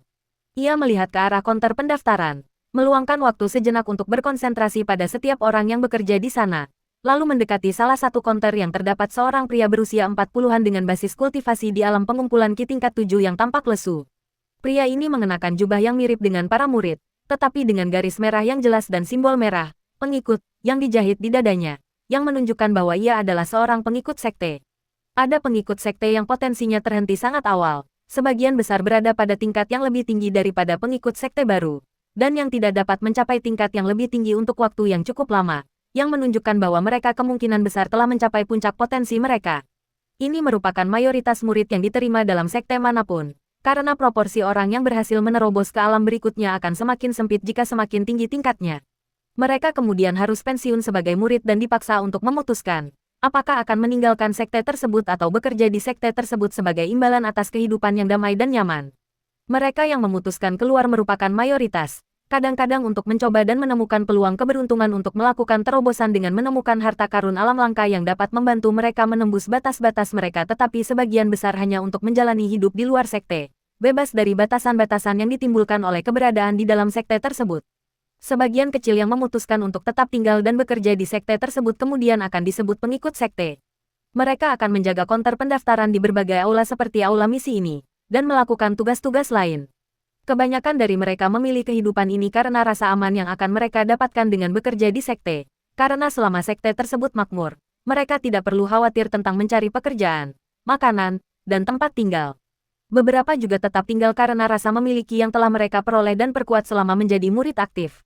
Terdapat juga misi jangka panjang bagi murid aktif untuk melakukan pekerjaan ini, karena ini juga merupakan salah satu cara bagi murid yang kurang berpengalaman untuk meraih prestasi. Namun, mereka biasanya hanya menempati posisi yang kurang penting seperti penghitung informasi dan menerima aplikasi tanpa benar-benar memprosesnya. Lencana murid. Ketika lelaki itu bertanya dengan apatis, Wulong memberinya lencana muridnya. Nomor berapa? Tanya pria itu kemudian karena Wulong tidak membawa surat tugas, yang berarti dia ada di sini untuk salah satu tugas yang sudah tercantum di papan pengumuman, sehingga memungkinkan untuk mengerjakannya sebanyak mungkin. Nomor 134. 10 batang rumput roh putih. Misi tingkat 1. Kamu akan mendapatkan 5 poin untuk setiap 10 batang. Jika kamu membawa satu batang rumput yang tidak lengkap, poin tersebut akan dicatat dan ditambahkan saat kamu menjalankan misi ini lagi. Ada pertanyaan, kata pelayan di balik konter dengan suara monoton, seolah-olah mengucapkan kata-kata yang sangat dia hafal sehingga bisa dilafalkan bahkan saat tidur. Tidak, pria itu mengangguk dan mencatat informasi tersebut, lalu mengeluarkan gulungan baru berisi beberapa kalimat yang telah ditulisnya. Kemudian, ia membubuhkan beberapa stempel berbeda pada gulungan itu dan memberikannya kepada Wulong beserta lencana muridnya. Ini izin misi Anda, tunjukkan ini kepada penjaga di pintu masuk agar Anda diizinkan keluar. Ini juga bukti bahwa Anda sedang menjalankan misi saat berada di luar, jadi jangan sampai hilang. Apakah Anda membawa perlengkapan sendiri? Tanyanya kemudian. Tidak, petugas itu kemudian mengambil token kayu berukir, tingkat 1, dan membubuhkan stempel pada token tersebut. Stempel tersebut menyala, dan tanda bercahaya muncul di atas token. Kamu bisa pergi ke aula persenjataan dengan token ini. Segel spiritualnya akan hilang secara alami dalam waktu sekitar 1 hari. Jadi, kamu punya waktu sampai besok siang untuk menggunakannya. Wulong mengangguk dan meninggalkan tempat itu sementara pelayan itu berbalik dan memberi isyarat kepada orang berikutnya untuk mendekat dengan wajah lesu yang sama. Sekitar 1 jam setelah Wulong meninggalkan aula misi, seorang pria parubaya berjubah biru yang merupakan seorang tetua sekte berjalan masuk dari dalam bangunan dengan seorang pengikut yang memimpin jalan. Mereka mendekati konter tempat Wulong mendaftarkan misinya. Murid memberi salam kepada tetua Chen. Raut wajah pelayan di balik meja kasir langsung kehilangan kesan lesuannya saat dia berdiri dan memberi hormat ke arah pria berjubah biru. Dia adalah salah satu penatua yang bertanggung jawab atas aula misi. Karena para penatua sekte membutuhkan waktu mereka sendiri untuk berkultivasi, mereka biasanya bergantian mengawasi apapun yang menjadi tanggung jawab mereka. Tentu saja akan ada seorang penatua senior yang berada di atas mereka, tetapi mereka jarang mengelola secara langsung dan hanya menerima laporan dari dan menyampaikan instruksi kepada para penatua di bawah mereka. Pria berjubah biru itu mengangguk padanya dan bertanya, apakah murid Wulong muncul di sini? Pelayan itu kemudian memeriksa catatannya, karena ia jarang mengingat ratusan misi yang ia daftarkan dalam sehari, lalu dengan hormat menyampaikan detail pendaftaran Wulong. Mendengar detailnya, penatua Chen sedikit mengernyitkan alisnya. Pelayan yang mengantar penatua itu ke sana juga tampak gugup. Sepertinya ingatanmu buruk. Apakah nama Wulong tidak mengingatkanmu pada apapun? Tanyanya kemudian dengan suara agak pelan namun tidak puas kepada petugas pendaftaran. Pengikut itu awalnya tampak bingung, karena tidak dapat memahami kesalahan apa yang telah diperbuatnya. Tetapi kemudian tiba-tiba menyadari sesuatu. Sekitar 5 bulan yang lalu, semua orang yang bekerja di aula misi diberitahu bahwa jika seorang murid bernama Wulong datang untuk mendaftar misi, seorang penatua harus menyetujuinya sebelum misi tersebut dapat dikukuhkan. Ia kemudian segera menundukkan kepalanya, dengan butiran keringat membasahi dahinya. Maafkan saya, Tetua Chen, anak kecil ini belum pernah melihat murid Wu sebelumnya, jadi saya tidak mengenalinya. Saya diberitahu oleh yang lain bahwa dia biasanya datang bersama Tetua Hai sehingga mudah dikenali, katanya dengan nada terguncang. Penatua Chen menyentuh dagunya, tampak sedang memikirkan sesuatu.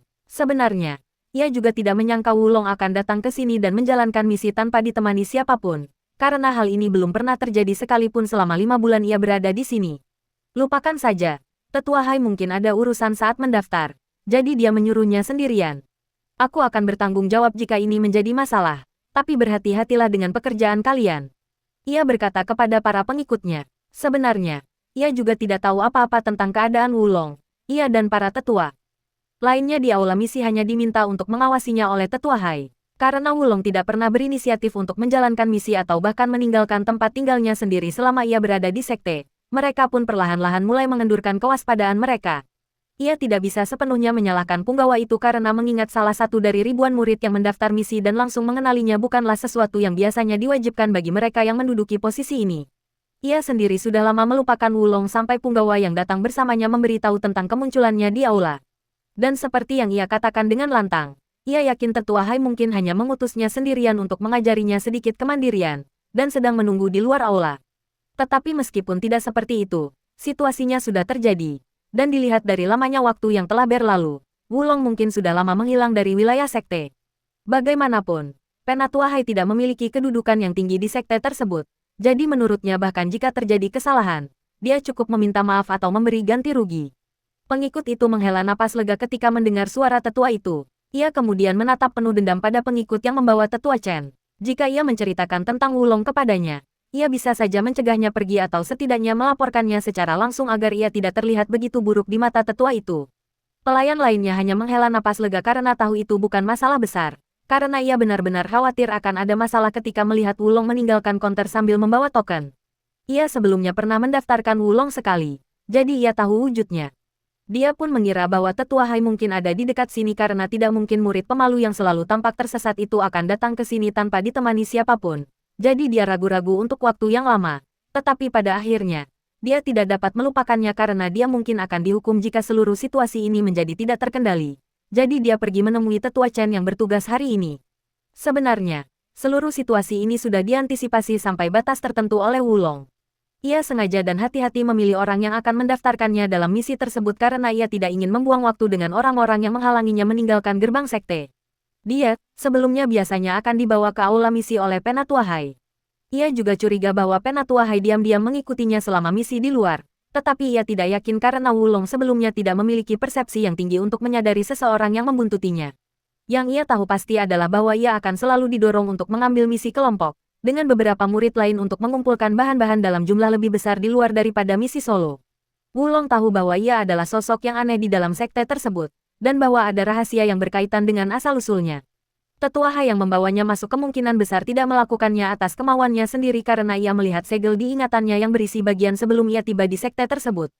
Saat ini ia tidak dapat menyelidikinya karena meskipun dengan pengetahuan dan kemampuannya, ia setidaknya harus berada di alam manifestasi Ki untuk dapat menggunakan Ki spiritual di luar tubuh dan membuka segel tersebut.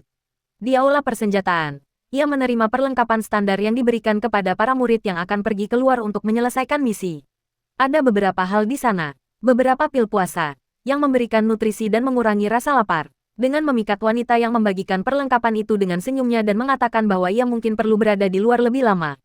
Ia menerima selusin pil, sedikit lebih banyak dari biasanya. Pil-pil itu mudah dibuat, sangat murah, dan dapat disimpan untuk waktu yang sangat lama, sehingga sekte tersebut dapat memberikan ratusan pil tanpa kehilangan keuntungan dari misi yang dilakukan para murid ini. Sebuah tas kulit berisi air minum jernih, yang tidak akan cukup untuk seminggu penuh, tetapi diharapkan dalam 3 hari air itu akan bertahan. Para murid akan dapat menemukan sumber air jernih untuk mengisinya kembali. Pedang baja sederhana, mayoritas murid memiliki perlengkapan mereka sendiri. Sebagian besar setidaknya memiliki senjata harta karun spiritual tingkat rendah. Namun, karena pergi keluar tidak sepenuhnya aman, sekte meminjamkan senjata standar ini kepada mereka yang tidak memiliki senjata sendiri. Belati kecil yang biasanya digunakan untuk memotong tumbuhan, memotong inti monster atau neidan dari binatang iblis yang dibunuh, atau melakukan tugas acak lainnya yang memerlukan alat tajam. Pisau giok kecil dengan bilah sebesar jari telunjuk yang digunakan untuk memotong obat berharga. Sekop giok kecil dengan kepala sekop sebesar telapak tangan manusia jika obatnya jenis akar, serta kantong terpisah untuk menyimpan bahan obat atau bahan pemurnian. Jubah ringan dengan lambang sekte dan topi bambu untuk melindungi dari angin, hujan, dan salju, serta tas perjalanan kain yang sedikit lebih besar untuk membawanya dan barang-barang lainnya di bahu. Sebuah kantung kecil berisi 5 pil bau dalam botol kaca tersegel rapat yang akan membantu jika seandainya sang murid bertemu dengan binatang iblis yang lebih kuat dari tingkat 2. Mereka bahkan tidak akan bisa lari kalau bukan karena alat penyelamat nyawa ini, atau kalau mereka sialnya bertemu dengan banyak binatang iblis sekaligus. Semua barang kecuali pil puasa dan pil bau hanya dipinjamkan dan harus dikembalikan setelah tiba kembali di sekte setelah misi, dan akan memerlukan poin untuk mengganti kerugian jika hilang, rusak, atau pecah.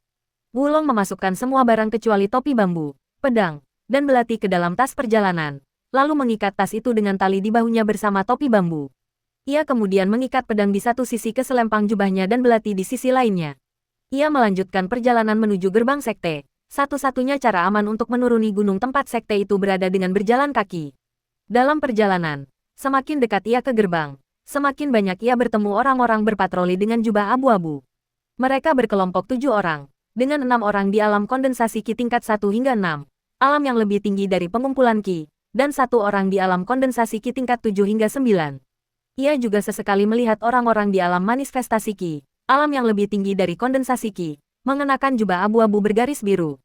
Jubah abu-abu mengidentifikasi pelindung sekte, mirip dengan pengikut sekte. Ketika para murid berhenti berkembang selama hampir 1 dekade setelah mencapai tingkat yang lebih tinggi daripada pengikut sekte, yang membuktikan bahwa mereka kemungkinan besar telah mencapai potensi maksimal tetapi belum mencapai tingkat tetua sekte. Mereka harus mengundurkan diri sebagai murid dan menghadapi pilihan untuk meninggalkan sekte atau tetap menjadi pelindung sekte. Pelindung sekte merupakan kekuatan utama sekte. Mereka menjaga semua posisi penjagaan dan penegakan hukum, serta memainkan peran tentara sekte pada masa konflik. Dilihat dari kedudukan para pengikut, tetua, pengikut sekte dan pelindungnya, Wulong mendapat perkiraan mengenai kedudukan sekte secara keseluruhan. Menurut perkiraannya, Istana Persatuan Yin yang akan menerima murid di alam transformasi tubuh tingkat 7 ke atas setiap 10 tahun. Sebagian murid baru akan langsung bergabung dengan istana dalam, tetapi sebagian besar akan bergabung dengan istana luar. Sekitar 10% dari mereka pasti akan dikeluarkan karena melanggar aturan, kurang berbakat, atau meninggal dalam kecelakaan.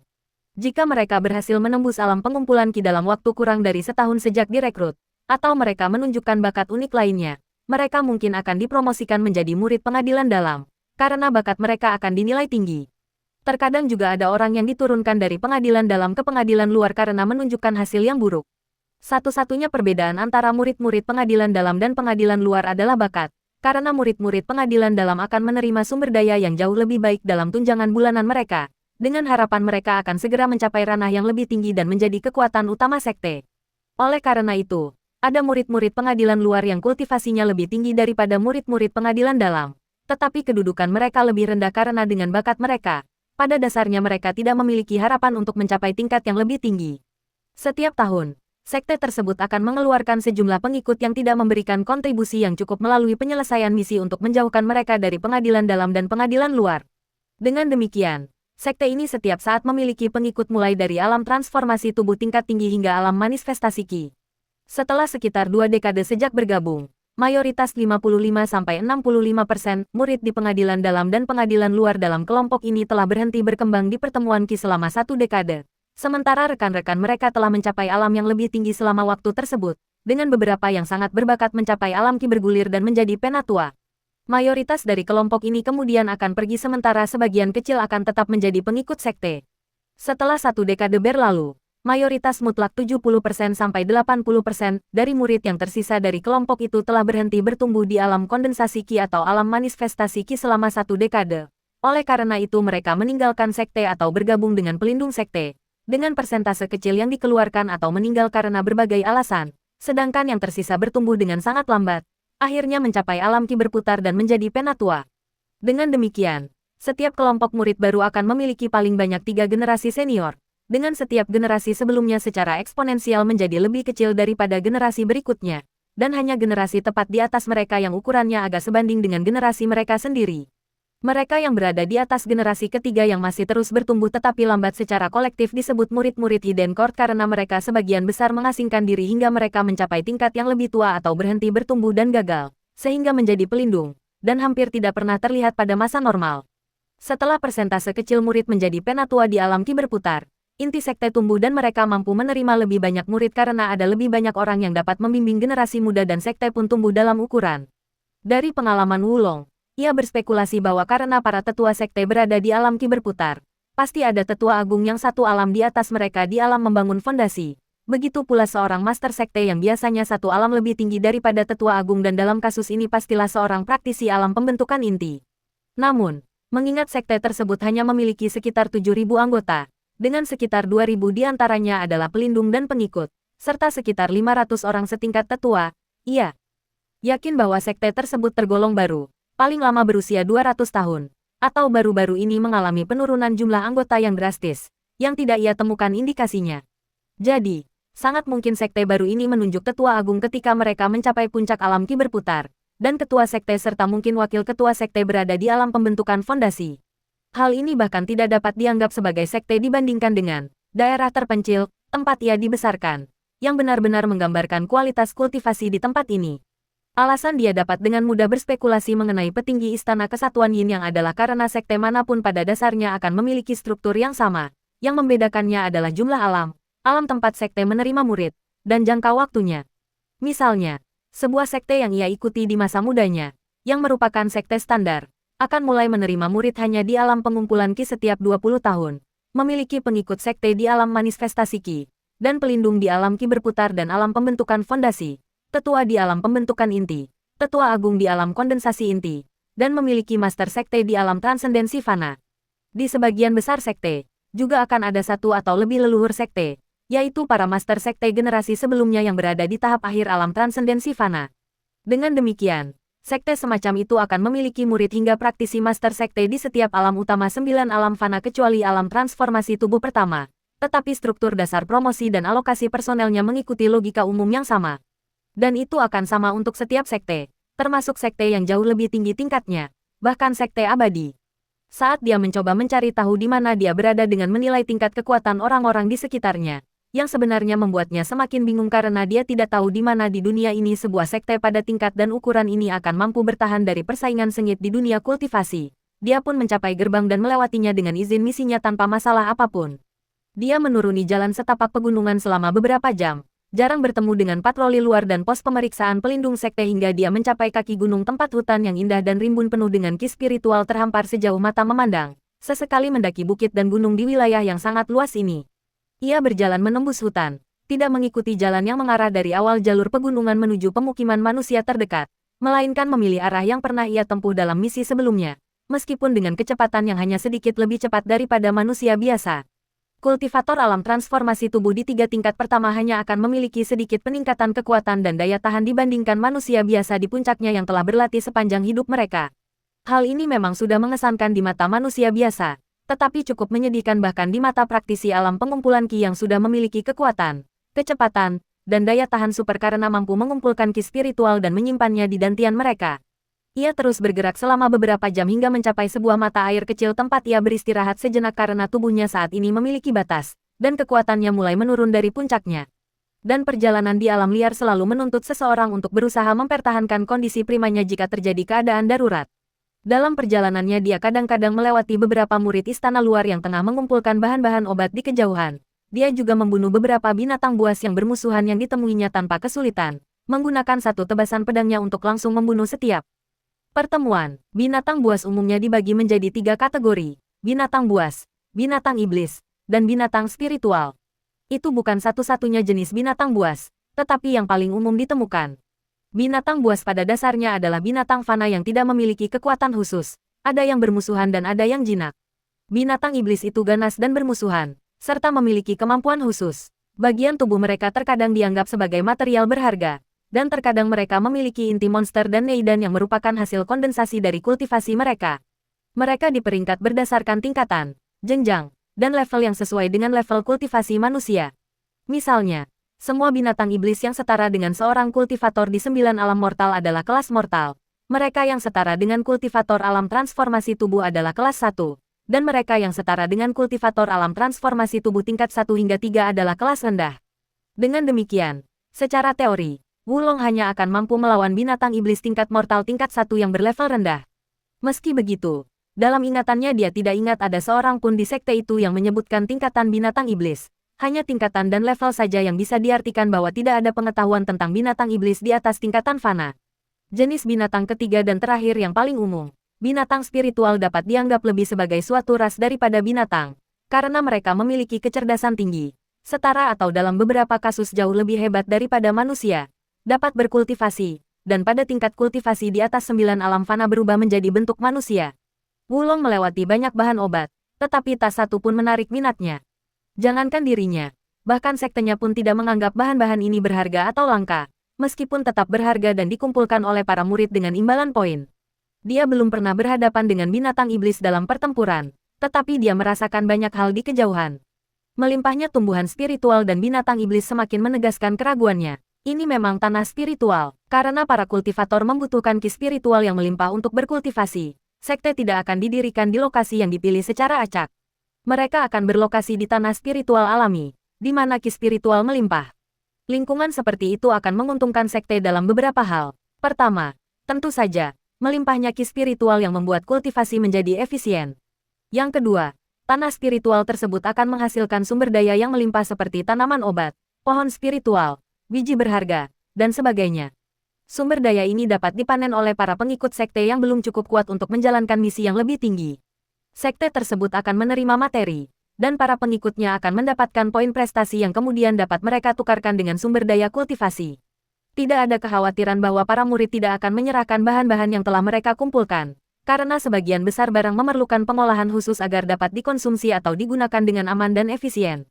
Sekte yang lebih besar akan memiliki balai alkimia dan balai penempaan yang dapat menggunakan bahan-bahan menjadi sumber daya kultivasi yang dapat langsung digunakan seperti pil, ramuan, dan cairan obat, serta peralatan seperti jimat, senjata harta spiritual, peralatan harta spiritual non-senjata, dan lain sebagainya.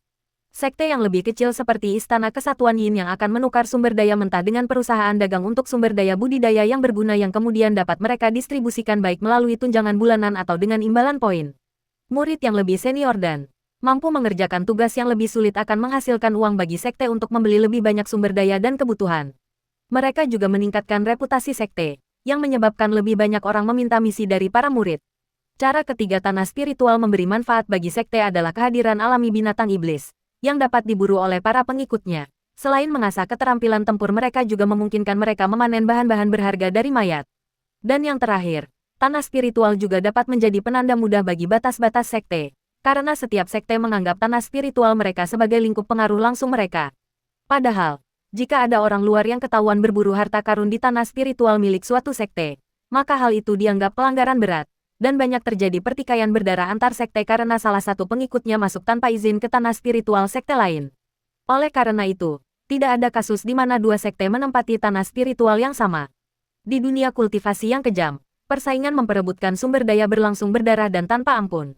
Semakin tinggi kualitas tanah spiritual, semakin banyak yang menginginkannya, dan semakin besar pula kekuatan yang harus dimiliki sekte untuk mempertahankan dan melindunginya. Tak terhitung banyaknya sekte yang hancur di atas tanah spiritual. Dan semua sekte selalu diincar dengan rakus, karena meskipun jumlahnya sangat banyak, jumlahnya terbatas, dan jauh dari mampu memenuhi permintaan. Oleh karena itu, Wulong merasa bingung. Bagaimana mungkin sekte sekecil ini, tingkatannya rendah, dan kekuatannya secara keseluruhan rendah, bisa menempati tanah spiritual. Hal ini hanya bisa berarti bahwa persaingannya tidak begitu ketat dan dunia kultivasi dalam jarak yang mudah dilalui itu cukup damai. Hal lain yang membuatnya bingung adalah bahwa itu memang tanah spiritual. Ketika ia menyadari rendahnya kualitas dan kuantitas ki spiritual di atmosfer sekte tersebut, ia menyimpulkan bahwa mungkin itu karena sekte semacam ini tidak dapat menempati tanah spiritual dan malah berada di suatu tempat yang kekurangan spiritual. Namun, setelah ia memastikan semua tanda, ia menyadari bahwa asumsinya salah. Maka, kualitas dan kuantitas ki spiritual di luar tanah spiritual pasti hampir tidak ada. Artinya, ini bukan bagian dari dunia yang dikenalnya. Dunia kecil, dia lalu berpikir dalam hati. Selain 7 dunia tanpa batas, terdapat dunia-dunia minor yang tak terhitung jumlahnya, dan di sanalah sebagian besar wilayah manusia berada. Namun, ia segera menepis kemungkinan ini karena sudah menjadi rahasia umum bahwa semua dunia minor terhubung dengan 7 dunia tanpa batas, membentuk satu sistem raksasa yang seolah hidup dan bernapas. Mustahil bagi salah satu dunia minor untuk memiliki perbedaan kualitas ki spiritual sebesar ini. Tidak mungkin, sebuah dunia yang retak. Dia lalu menyatakan ketidakpercayaannya pada asumsinya sendiri dan berbicara lantang. Dunia yang retak pada dasarnya adalah dunia-dunia kecil yang pernah mengalami peristiwa-peristiwa dahsyat di masa lalu, yang cukup untuk membawa mereka ke ambang kehancuran. Hal ini akan menyebabkan dunia tersebut tertutup, tanpa kemampuan untuk masuk atau keluar. Tentu saja, seburuk apapun bencana itu atau seberapa dekat ia menghancurkan dunia itu, ia masih jauh dari benar-benar menghancurkan dunia minor. Kehancuran dunia minor yang sesungguhnya hanya terjadi beberapa kali, yang bisa dihitung dengan jari. Namun, kerusakannya cukup parah sehingga koneksi terputus sementara. Ini akan menjelaskan keraguan yang dia miliki sebelumnya. Tetapi dia masih belum bisa yakin sehingga dia memutuskan untuk mencari lebih banyak informasi sebelum dia membuat pernyataan liar. Saat ia bangkit untuk melanjutkan perjalanan setelah istirahat sejenak, ia melihat sesosok makhluk mendekatinya dari kejauhan. Dilihat dari auranya, itu adalah monster iblis tingkat menengah tingkat 1. Senyum dingin muncul di wajahnya. Dia mungkin sangat lemah saat ini, tetapi dia tidak jatuh ke titik di mana dia akan takut pada binatang buas setingkat ini. Tak lama kemudian, seekor serigala yang sedikit lebih besar dengan bulu hitam dan garis-garis seperti lava di sekujur tubuhnya melompat keluar dari semak-semak dan menggeram pelan. Kemudian ia segera menerkam Wulong dengan rahangnya, mengincar lehernya. Wulong menaruh tangan kanannya di atas pedangnya, lalu melangkah maju dan ke kanan, sambil dengan santai menghunus pedangnya dalam lengkungan yang anggun dan sedikit miring. Ia kemudian menggerakkan pedangnya turun dari posisi terangkat tanpa menghentikannya di udara, seolah-olah yang dilakukannya hanyalah menggambar busur di udara dengan pedangnya. Di akhir gerakan ini, beberapa tetes darah mengepul mengalir dari bilah pedang ke tanah, dan ia menyarungkan pedangnya sementara serigala itu mendarat terbelah dua di belakangnya. Darah serigala ini tampak panas, karena mulai menguap beberapa saat setelah terkena udara. Serigala hati terbakar, sayangnya tanpa inti, dan dia masih cukup muda, karena yang dewasa seharusnya berada di level 2 tingkat tinggi, katanya dengan sedikit penyesalan di matanya. Dia lalu berbalik ke arah datangnya binatang buas itu dan bergegas ke sana dengan gerakan lincah. Mari kita lihat apa yang kau tinggalkan untuk pergi dan menyapaku, ya. Katanya sambil tersenyum tipis. Binatang ini tidak melakukan perjalanan jauh, tetapi ia merupakan makhluk yang lincah. Jadi Wulong membutuhkan waktu sekitar 15 menit untuk sampai di sana. Ia tidak tahu persis dari mana serigala itu berasal karena keterbatasan kultivasinya saat ini. Indera spiritualnya praktis tidak ada. Tetapi ia tahu arah umumnya dan segera merasakan udara di sekitarnya memanas. Ia berjalan sedikit lebih jauh dan menentukan arah datangnya panas, menyesuaikan arahnya, lalu bergegas ke sana. Tak lama kemudian, vegetasi di sekitarnya mulai menipis, karena hanya tanaman yang menyukai panas yang akan tumbuh lebih dekat ke sumber suhu tinggi ini. Akhirnya, ia keluar dari balik pepohonan dan dapat melihat agak jauh karena ada beberapa batu besar di tengah tanah tanpa pepohonan.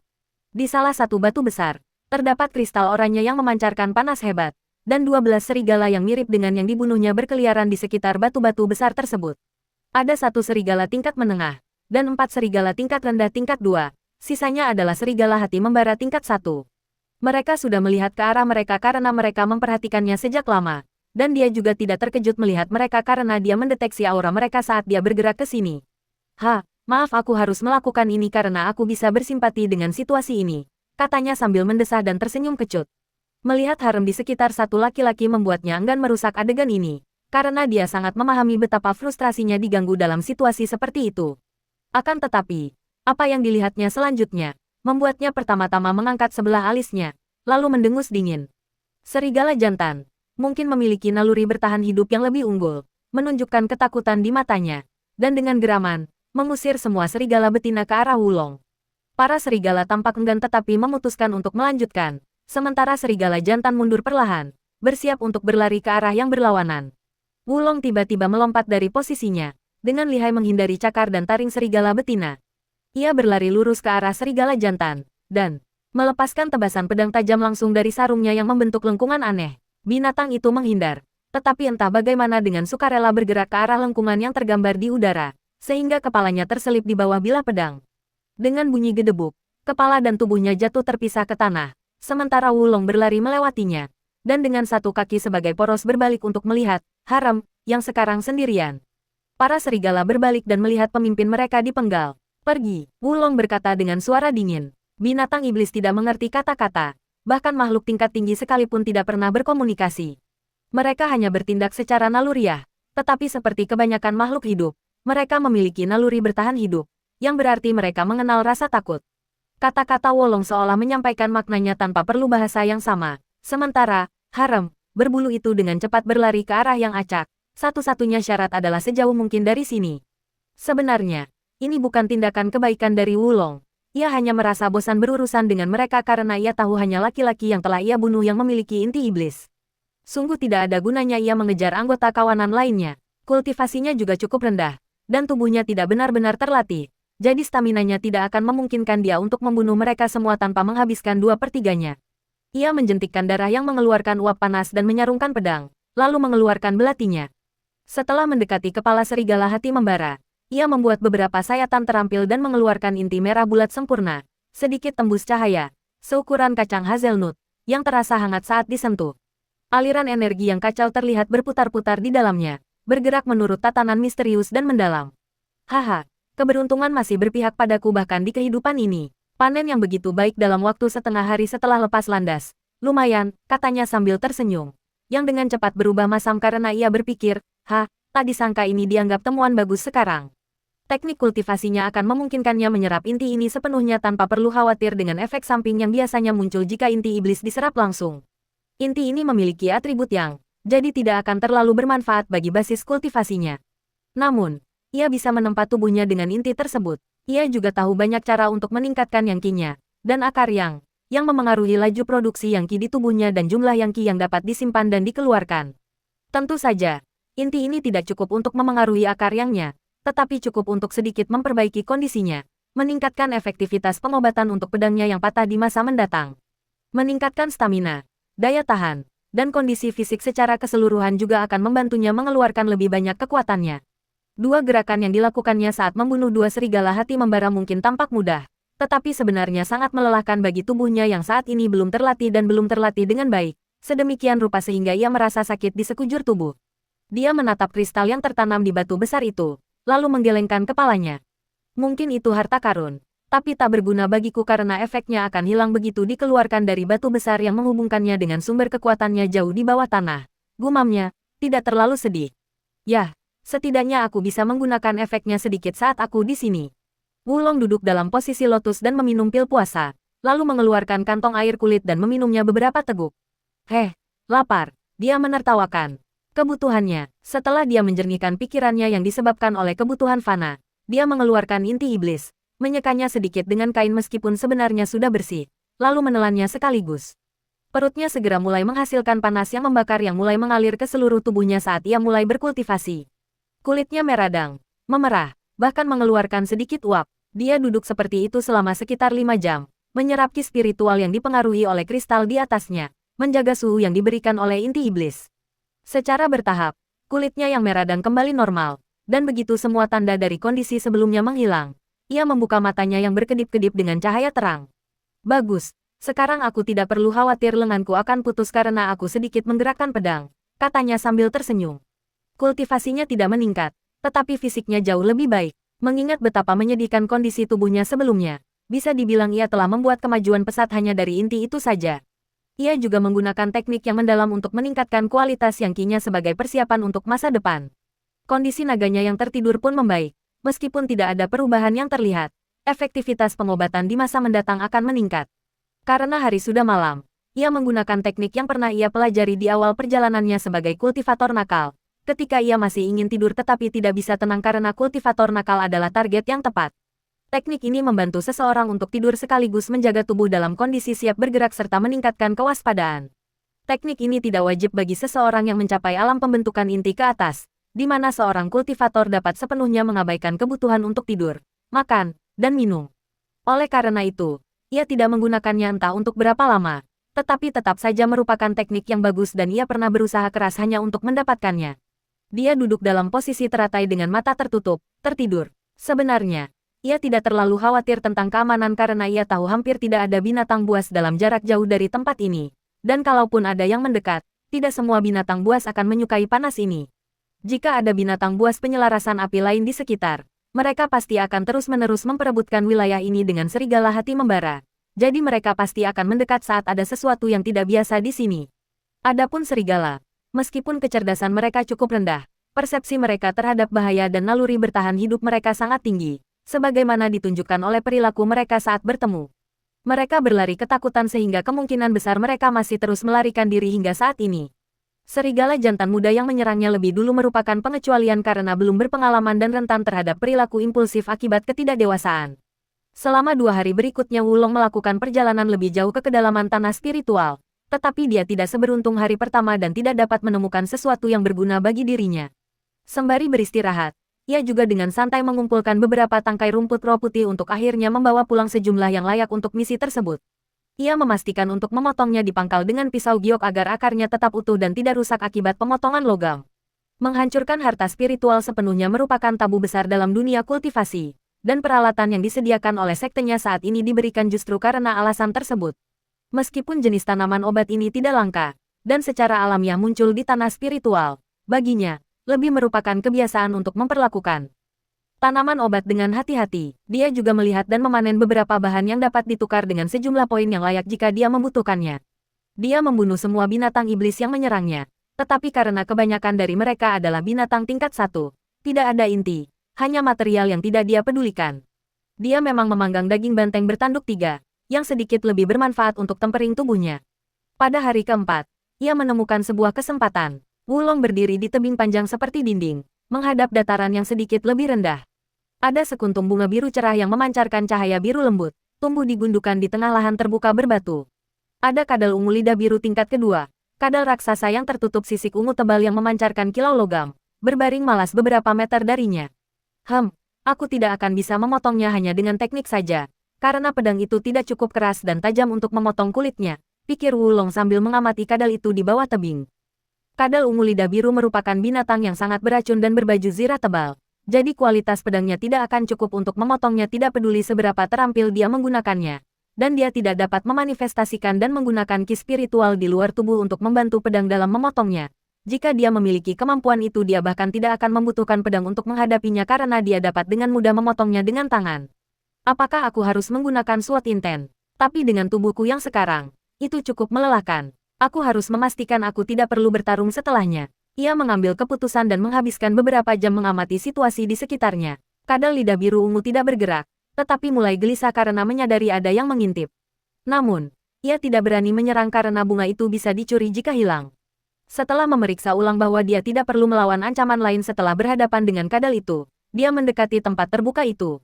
Ses. Ketika ia keluar dari pepohonan dan semak-semak di sekitar tempat terbuka itu, kadal itu berdiri dan mengeluarkan desisan peringatan. Lidahnya yang biru sesekali muncul dalam gerakan meliuk-liuk. Wulong dengan tenang menghunus pedangnya dan menutup matanya. Ia menarik napas dalam-dalam, seolah tak peduli pada kadal itu.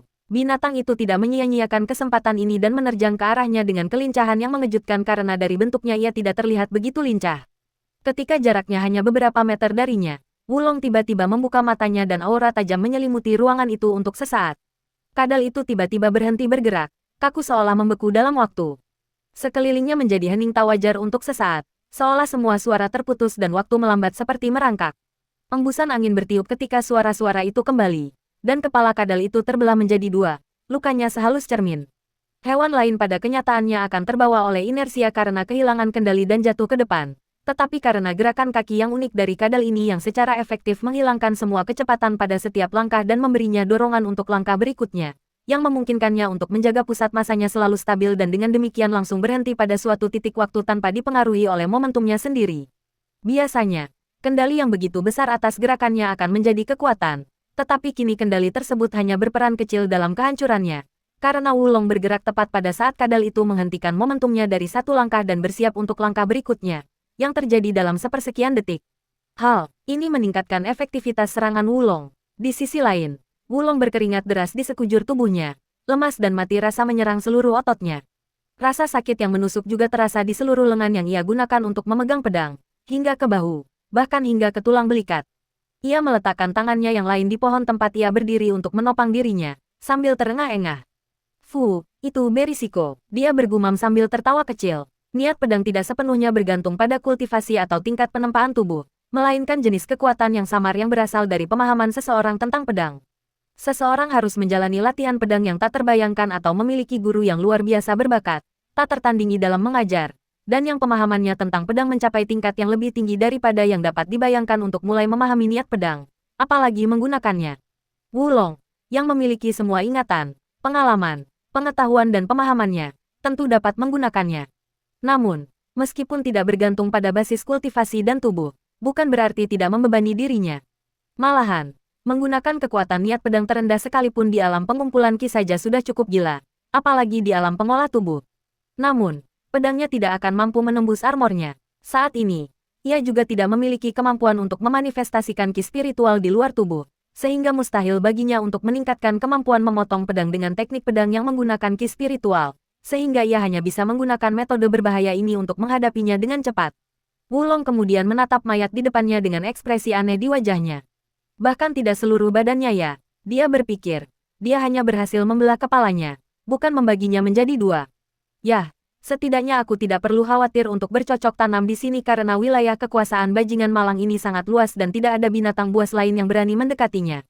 Ia kemudian menyarungkan pedangnya. Kali ini ia menggunakan pedang, tetapi itu hanya karena kultivasinya belum memadai. Untuk menggunakan niat pedang dengan tingkat penguasaan pedang seperti itu, ia biasanya bahkan tidak membutuhkan senjata. Sambil mencabut belati itu, ia meletakkan satu tangan di salah satu sisik di sisi kadal itu, dan sambil mengerang pelan, karena tubuhnya masih terasa sakit di sekujur tubuh, ia membalikkan kadal itu hingga telentang, memperlihatkan sisik-sisik yang lebih besar seperti baju besi di punggungnya. Menggunakan belati itu, ia menggores luka yang ia buat di kepala kadal, turun ke leher hingga ke perutnya, sambil melepaskan sisik-sisik yang lebih besar itu dari dalam. Ketika ia sampai pada bagian perut tertentu, Wulong memotong dagingnya dan segera mengeluarkan bola putih dengan urat-urat ungu di seluruhnya yang tampak seperti bola marmer. Ini adalah Nei dan kadal ungu lidah biru. Neidan ini sangat beracun dan biasanya perlu dimurnikan sebelum dapat digunakan. Ia melakukan semua itu sambil menahan beban yang ia tanggung sendiri dengan niat pedang, sehingga ia masih kesakitan dan sedikit terengah-engah. Alasan ia harus melakukannya dengan cepat, meskipun harus menunda pemulihan, adalah karena Neidan akan terkuras energinya oleh mayat jika ia tetap di dalamnya lebih lama. Ia menyimpan Neidan dan menghela napas lega karena urusan mendesak telah selesai. Setelah napas Wulong sedikit pulih, ia duduk tak jauh dari bunga itu. Setelah meminum pil puasa dan menyesap air, ia bermeditasi sebentar untuk menenangkan diri dan memulihkan ki spiritual yang hampir habis akibat mengerahkan seluruh tenaganya. 2 jam kemudian, ia sudah cukup pulih untuk berkultivasi, dan dengan hati-hati memanen bunga itu. Menggunakan pisau giok, obat mortal tingkat 4 tingkat rendah, kurasa untuk tempat ini itu adalah barang yang cukup langka. Sama seperti binatang iblis, obat-obatan dan harta spiritual, pil dan material juga memiliki klasifikasinya masing-masing. Yang sama bagi semuanya adalah tingkatannya, yang selalu berhubungan dengan 9 alam besar. Maka dari itu, yang terutama berguna bagi para kultivator di ranah besar 9 alam fana akan menjadi tingkat fana, untuk ranah besar 7 alam mendalam akan menjadi tingkat mendalam, untuk 5 alam asal akan menjadi tingkat asal, dan seterusnya. Dan seperti halnya binatang iblis, bahan-bahan ini memiliki tingkatan dan level yang mengikuti logika yang sama. Jumlah tingkatan dalam setiap tingkatan ditentukan berdasarkan jumlah alam utama di alam agung yang sesuai dengan tingkatan tersebut. Setiap tingkatan dibagi menjadi 3 tingkatan, rendah, menengah, dan tinggi yang masing-masing berhubungan dengan 3 alam minor pertama, 3 alam minor kedua, dan 3 alam minor terakhir di setiap alam utama. Kalau aku bisa menggunakan alkimia sekarang, setidaknya aku bisa menggandakan potensinya, kalau tidak 3 kali lipat, mengingat mungkin ada bahan yang tepat di dekat sini. Tapi ya sudahlah, katanya sambil memandangi bunga itu. Obat tingkat rendah tingkat menengah tingkat mortal seperti bunga ini biasanya cocok dikonsumsi oleh praktisi di atas alam manifestasi ki, tetapi akan berbahaya bagi seseorang di alam transformasi tubuh. Belum lagi harus diolah dan dibuat menjadi pil agar aman dikonsumsi. Namun, dengan teknik kultivasinya, ia tidak ragu, dan sedih karena tidak dapat meningkatkan efeknya. Bunga ini memiliki atribut yin, dan kultivator pria tidak akan bisa mengonsumsinya. Namun, sebagai seorang kultivator ganda, yang dibutuhkan Wulong justru Yin Qi untuk meningkatkan basis kultivasinya seperti yang biasa ia lakukan. Hanya saja, biasanya, bahkan praktisi pria kultivator ganda pun tidak dapat langsung mengonsumsi obat atribut Yin, dan harus menyerap Yin Qi dari pasangan wanitanya. Yang akan dilakukan Wulong adalah menggunakan teknik khusus yang pernah dipelajarinya untuk menyerap obat atribut Yin ini. Tentu saja, ia tidak bisa menyerap sesuatu dengan atribut Yin ekstrim dengan teknik ini. Tetapi hanya obat atribut Yin saja yang bisa. Sayang sekali, dia mendesah dan berpikir ketika sosok anggun membawa pedang muncul dalam pikirannya. Sebenarnya, sebagian besar manfaat obat ini akan hilang, karena metode ini jauh dari sempurna. Idealnya, dia akan membantu rekannya meningkatkan kualitas Yin Qi dan, atau jika memungkinkan akar Yin dengan atribut Yin atau obat atribut Yin ekstrim dan menerima manfaat penuh bagi dirinya dan rekannya selama kultivasi ganda. Namun, karena itu tidak tersedia saat ini dan dia sangat perlu meningkatkan kekuatannya, dia tidak bisa terlalu banyak ragu. Sebenarnya, dengan seni pemurnian kekacauan, ia berpotensi menyerap energi di dalamnya secara langsung tanpa banyak pemborosan, tetapi ada syaratnya. Pemurnian kekacauan berarti ia dapat memurnikan semua jenis energi untuk digunakan sendiri tanpa efek samping. Tetapi pengobatan tipe Yin yang meningkatkan kualitas feminin tubuh bukanlah efek samping, melainkan manfaatnya untuk semua tujuan. Jadi jika dia menggunakan seni pemurnian tubuh chaos untuk memakan bunga ini dan bukan teknik yang sedang dia persiapkan untuk digunakan, yang akan membuang banyak potensi obatnya, dia memang bisa mendapatkan manfaat yang lebih besar darinya tetapi itu akan meningkatkan tubuhnya ke arah sifat-sifat feminin, yang sama sekali tidak ingin dia izinkan. Maka ia menyiapkan teknik yang disebut tubuh kuali konversi yin yang meskipun sia-sia akan menggunakan obat yin ini untuk meningkatkan kultivasinya. Ia mengeluarkan beberapa buah beri yang ia kumpulkan sebelumnya, berencana menukarnya dengan banyak poin dari karungnya. Buah beri ini memiliki atribut yang ia tidak menyangka akan membutuhkannya, tetapi tubuh kuali konversi yin yang mengharuskan pengguna pria mengonsumsi obat yang untuk mengonsumsi obat yin, dan pengguna wanita mengonsumsi obat yin untuk mengonsumsi obat yang. Obat tambahan tidak harus sekuat obat target, jadi buah beri ini sudah cukup. Ia juga mengambil sepotong bambu yang ia potong di hari kedua saat melewati gudang bambu karena ia pikir ia mungkin membutuhkannya untuk acara-acara seperti itu dan membelahnya menjadi 2. Menghasilkan 2 piring setengah silinder. Ia menyimpan salah satunya, dan meletakkan bunga di piring lainnya. Ia kemudian meletakkan beberapa tangkai rumput roh putih serta beberapa tanaman lain, dan menghancurkannya dengan gagang giok dari pisau giok tersebut hingga menjadi pasta herbal. Memang agak canggung menggunakan alat-alat sederhana seperti itu, tetapi tidak terlalu mengganggunya karena sebelumnya ia pernah harus bertahan hidup dengan cara seperti itu. Ketika ia mendapatkan pasta herbalnya, ia mengalirkan cairan tersebut ke salah satu sudut mangkuk bambunya dengan cara memiringkannya dan menekan pasta herbal tersebut dengan gagang pisau giok pada sisi yang lebih tinggi. Mengambil pasta yang sudah dikeringkan sebagian besar cairannya dari mangkuk bambu, dia menggulungnya menjadi bentuk bola yang kira-kira menyerupai pil yang sedikit lebih besar dengan tangannya. Ia meletakkan bola herbal, cairan herbal dalam mangkuk bambu, dan buah beri di atas daun besar yang sebelumnya diambilnya, lalu bermeditasi selama beberapa detik dalam posisi lotus untuk menjernihkan pikiran dan memasuki kondisi optimal. Ia lalu mengambil buah beri itu dan mulai memakannya satu demi satu dengan cepat. Buah beri pertama bagaikan percikan api dan perutnya cepat terasa panas. Setiap buah beri tambahan bagaikan bahan bakar yang semakin menyegarkan api yang dimulai oleh buah beri pertama. Wulong meluangkan beberapa menit untuk mensirkulasikan tekniknya guna memastikan tubuhnya berada dalam kondisi yang dibutuhkannya. Lalu dengan sangat lambat ia meminum cairan obat dari mangkuk bambu setetes demi setetes. Setiap tetes menghasilkan reaksi berkilau yang dahsyat di perutnya, seolah-olah air dingin disiramkan ke minyak panas. Seiring ia secara bertahap mengubah sirkulasi tekniknya dan meningkatkan volume tetesan yang ia teguk sedikit demi sedikit. Saat perutnya menghasilkan energi intens yang bersirkulasi secara mendalam ke seluruh tubuhnya, ia menghabiskan cairan obat tersebut dan berkultivasi dalam diam selama sekitar setengah jam hingga pada suatu titik ia tiba-tiba mengambil dan menelan bola herbal tersebut. Saat bola herbal memasuki perutnya, ia juga mengubah pola sirkulasi tekniknya serta intensitasnya, melesat dengan kecepatan maksimum. Terdengar suara ledakan kecil dari tubuhnya dan sejumlah besar energi dihasilkan oleh reaksi di perutnya. Sementara ia berusaha keras menahan energi sebanyak ini agar tidak menghancurkannya. Seluruh pembuluh darahnya terlihat dan menggembung seolah-olah hampir pecah. Kulitnya memerah, keringat mengucur deras dari sekujur tubuhnya. Uap mulai mengepul darinya, dan seluruh ototnya berkedut dan kejang. Ia kemudian mulai menggunakan pola segel tangan yang tidak mengandung ki spiritual dan dirancang untuk mengendalikan proses dalam tubuh fisik dengan mengubah aliran darah di tangan. Pola tersebut berisi 48 segel tangan yang ia ubah dengan kecepatan tertentu untuk setiap segel, yang kemudian ia ulangi setelah mengulangi seluruh pola berulang kali. Napasnya juga dalam pola berulang, napas lambat dan cepat. Dia berkultivasi seperti itu hingga siang hari berikutnya. Riak energi yang mendalam sesekali menyebar darinya saat ia menerobos ke alam minor berikutnya.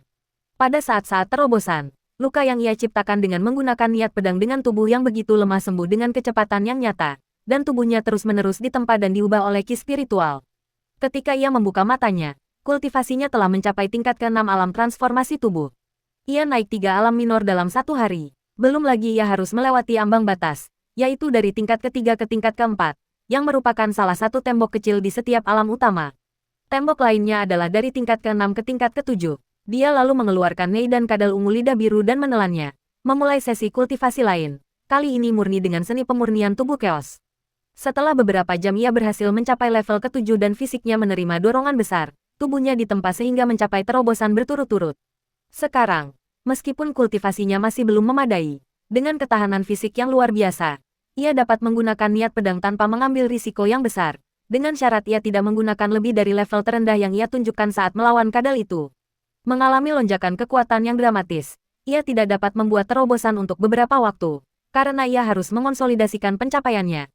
Kalau tidak, hal itu akan membuat fondasinya tidak stabil. Pil puasanya juga mulai menipis. Tentu saja dia bisa saja membunuh binatang iblis yang bisa dimakan dan memanggangnya untuk dimakan. Tetapi awalnya dia berencana untuk tinggal di luar paling lama seminggu, agar tidak menimbulkan keributan dengan menghilang. Jadi meskipun tujuan utamanya untuk menemukan harta karun alam yang cocok untuk memperbaiki pedangnya yang patah tidak tercapai, dia masih cukup puas dengan hasil panennya. Sekarang dia setidaknya memiliki keyakinan dan kekuatan untuk membela diri jika terjadi sesuatu yang salah. Dengan kecepatannya yang meningkat, ia bisa mencapai sekte itu kembali dalam waktu sekitar 1 hari, karena ia menempuh perjalanan 3 hari ke arah ini. Maka ia memutuskan untuk memutar balik dan kembali menggunakan rute yang berbeda dari rute yang ia gunakan untuk datang ke sini, sambil tetap waspada terhadap kemungkinan pertemuan yang beruntung. Meskipun akan memakan waktu sedikit lebih lama, ia ingin mencoba peruntungannya lagi.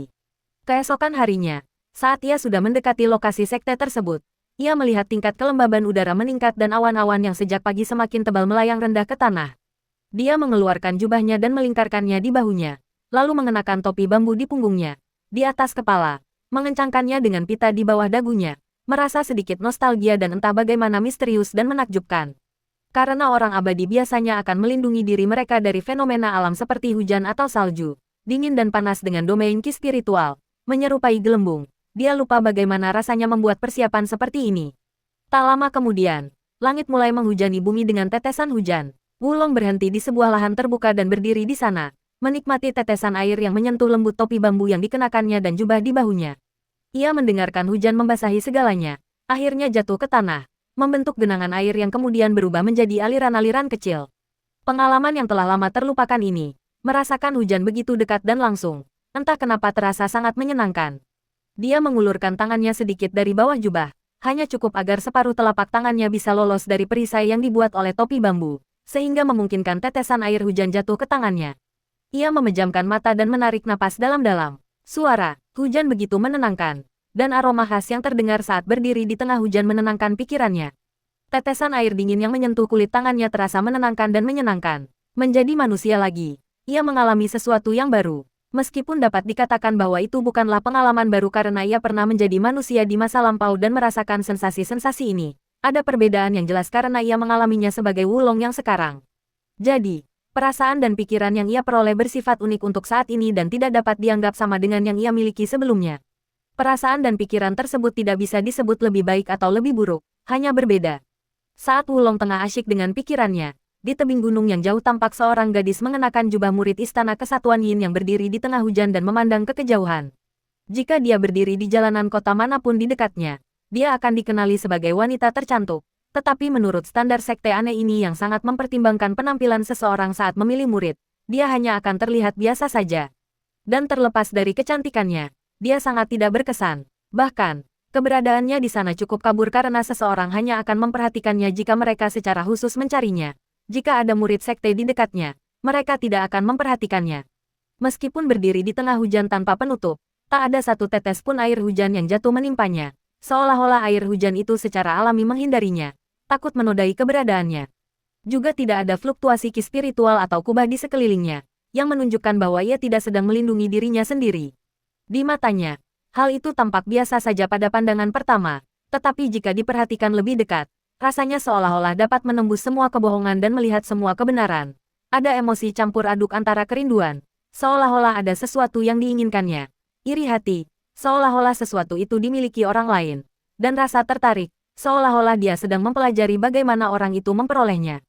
Ini adalah kedua kalinya dia tampak seperti itu minggu ini karena beberapa hari yang lalu dia berdiri di dekat ladang pelatihan sekte dan menatap seorang murid tampan yang tampak linglung dengan rasa iri yang sama kuatnya. Setelah beberapa saat, ia perlahan mengulurkan tangannya, dan menarik napas dalam-dalam sambil menutup mata. Tetesan air hujan yang menghindarinya mulai jatuh di ujung telapak tangannya yang seputih giok, dan ia pun menarik napas dalam-dalam. Ia berdiri di sana beberapa saat, akhirnya membuka matanya yang kini dipenuhi sedikit kebingungan, menatap telapak tangannya yang basah oleh air hujan. Ia mengalihkan pandangannya kembali ke kejauhan, seulas senyum tersungging di bibirnya.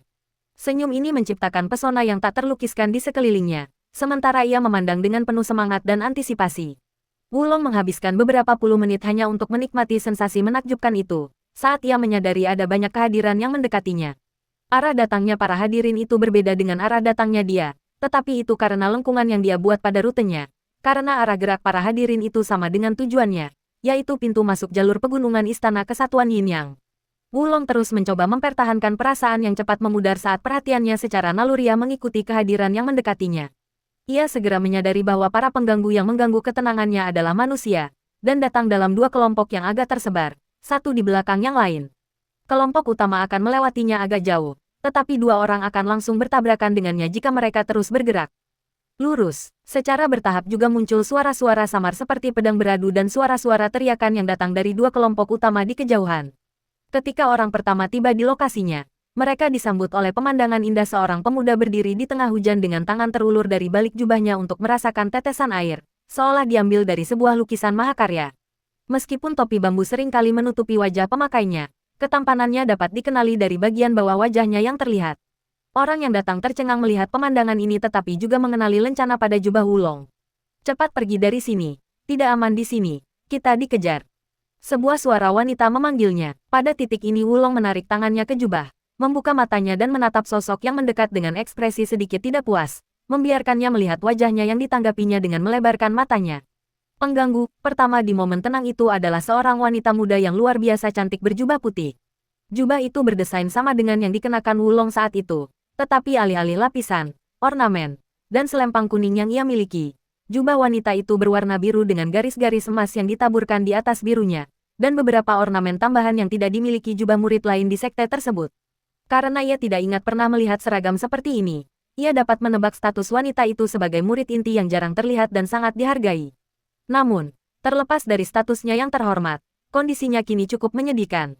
Ia basah kuyup karena hujan, jubahnya compang camping, berlumuran darah dan kotoran di banyak tempat. Meskipun darah itu tampaknya bukan darahnya karena tampaknya tidak ada luka pada dirinya. Dia berada di level 1 alam manifestasi Ki, alam yang cukup tinggi mengingat usianya baru sedikit di atas 20 tahun. Namun, meskipun kultivasinya tinggi, dia tidak menunjukkan rasa tertekan, yang cukup umum di Istana Persatuan Yin Yang. Meskipun mereka melatih kecakapan tempur, itu bukanlah fokus utama para anggota sekte. Wulong menurunkan topinya lagi sehingga penampilannya tidak terlihat. Melihat Wulong tidak bergerak setelah peringatannya, dia menggerutu frustrasi dan berhenti tidak jauh darinya. Hei, kau dengar aku? Aku bilang kau mungkin akan terluka karena... Ia berhenti berbicara ketika orang kedua yang mengenakan jubah hitam dengan lapisan merah tua, ornamen, dan selempang berulir emas yang tampak sangat mirip dengan jubah murid perempuan sebelumnya. Meskipun desain jubahnya sangat berbeda, tiba di lokasi Wulong dan berhenti agak jauh dari mereka. Kultivasinya berada di alam kondensasi Ki tingkat ke-8 dan ia juga tampak relatif muda. Ada pedang berekor sapi Niu Wei Dao, sejenis senjata berat berbilah tunggal melengkung dari Tiongkok dengan ujung yang lebih lebar, di tangannya yang tampak sedikit lebih besar dan lebih berat dari biasanya. Meskipun kultivasinya jauh lebih rendah daripada murid inti perempuan, ia memberikan tekanan yang jauh lebih kuat, menunjukkan bahwa ia berfokus pada kecakapan tempur. Terkadang ada orang-orang seperti mereka berdua, sementara yang lain membutuhkan waktu puluhan tahun untuk mencapai tingkat kultivasi tersebut. Mereka akan mencapainya dalam hitungan tahun. Sebuah sekte fana terkadang memiliki 1 hingga sekitar 5 orang seperti itu, jika sekte tersebut besar, begitulah langkahnya mereka di dunia fana. Mereka adalah orang-orang dengan bakat kultivasi tinggi yang pada dasarnya dijamin akan mencapai tingkat kultivasi tertinggi di lingkungan mereka. Namun, semakin tinggi lingkungan kultivasi, semakin umum bakat ini, karena bakat kultivasi yang lebih tinggi lagi akan dibutuhkan untuk mencapai tingkat kultivasi tersebut. Namun dalam lingkungan, yang ditakdirkan untuk mereka kuasai, mereka selalu disebut talenta unggul. Tiba-tiba, suara sinyal muncul dari tempat kelompok utama berada. Tampaknya mereka menilai bahwa mereka berada dalam jarak yang cukup dekat sehingga sinyal dapat diketahui dari sekte tersebut meskipun cuaca buruk. Beberapa saat kemudian, sinyal kedua dengan pola pembakaran, warna, dan suara yang sedikit berbeda muncul dari arah sekte yang menunjukkan bahwa pelindung sekte memperhatikan situasi tersebut. Melihat sinyal ini, ekspresi lelaki berjubah hitam itu menjadi gelap dan murid inti perempuan malah menghela napas lega.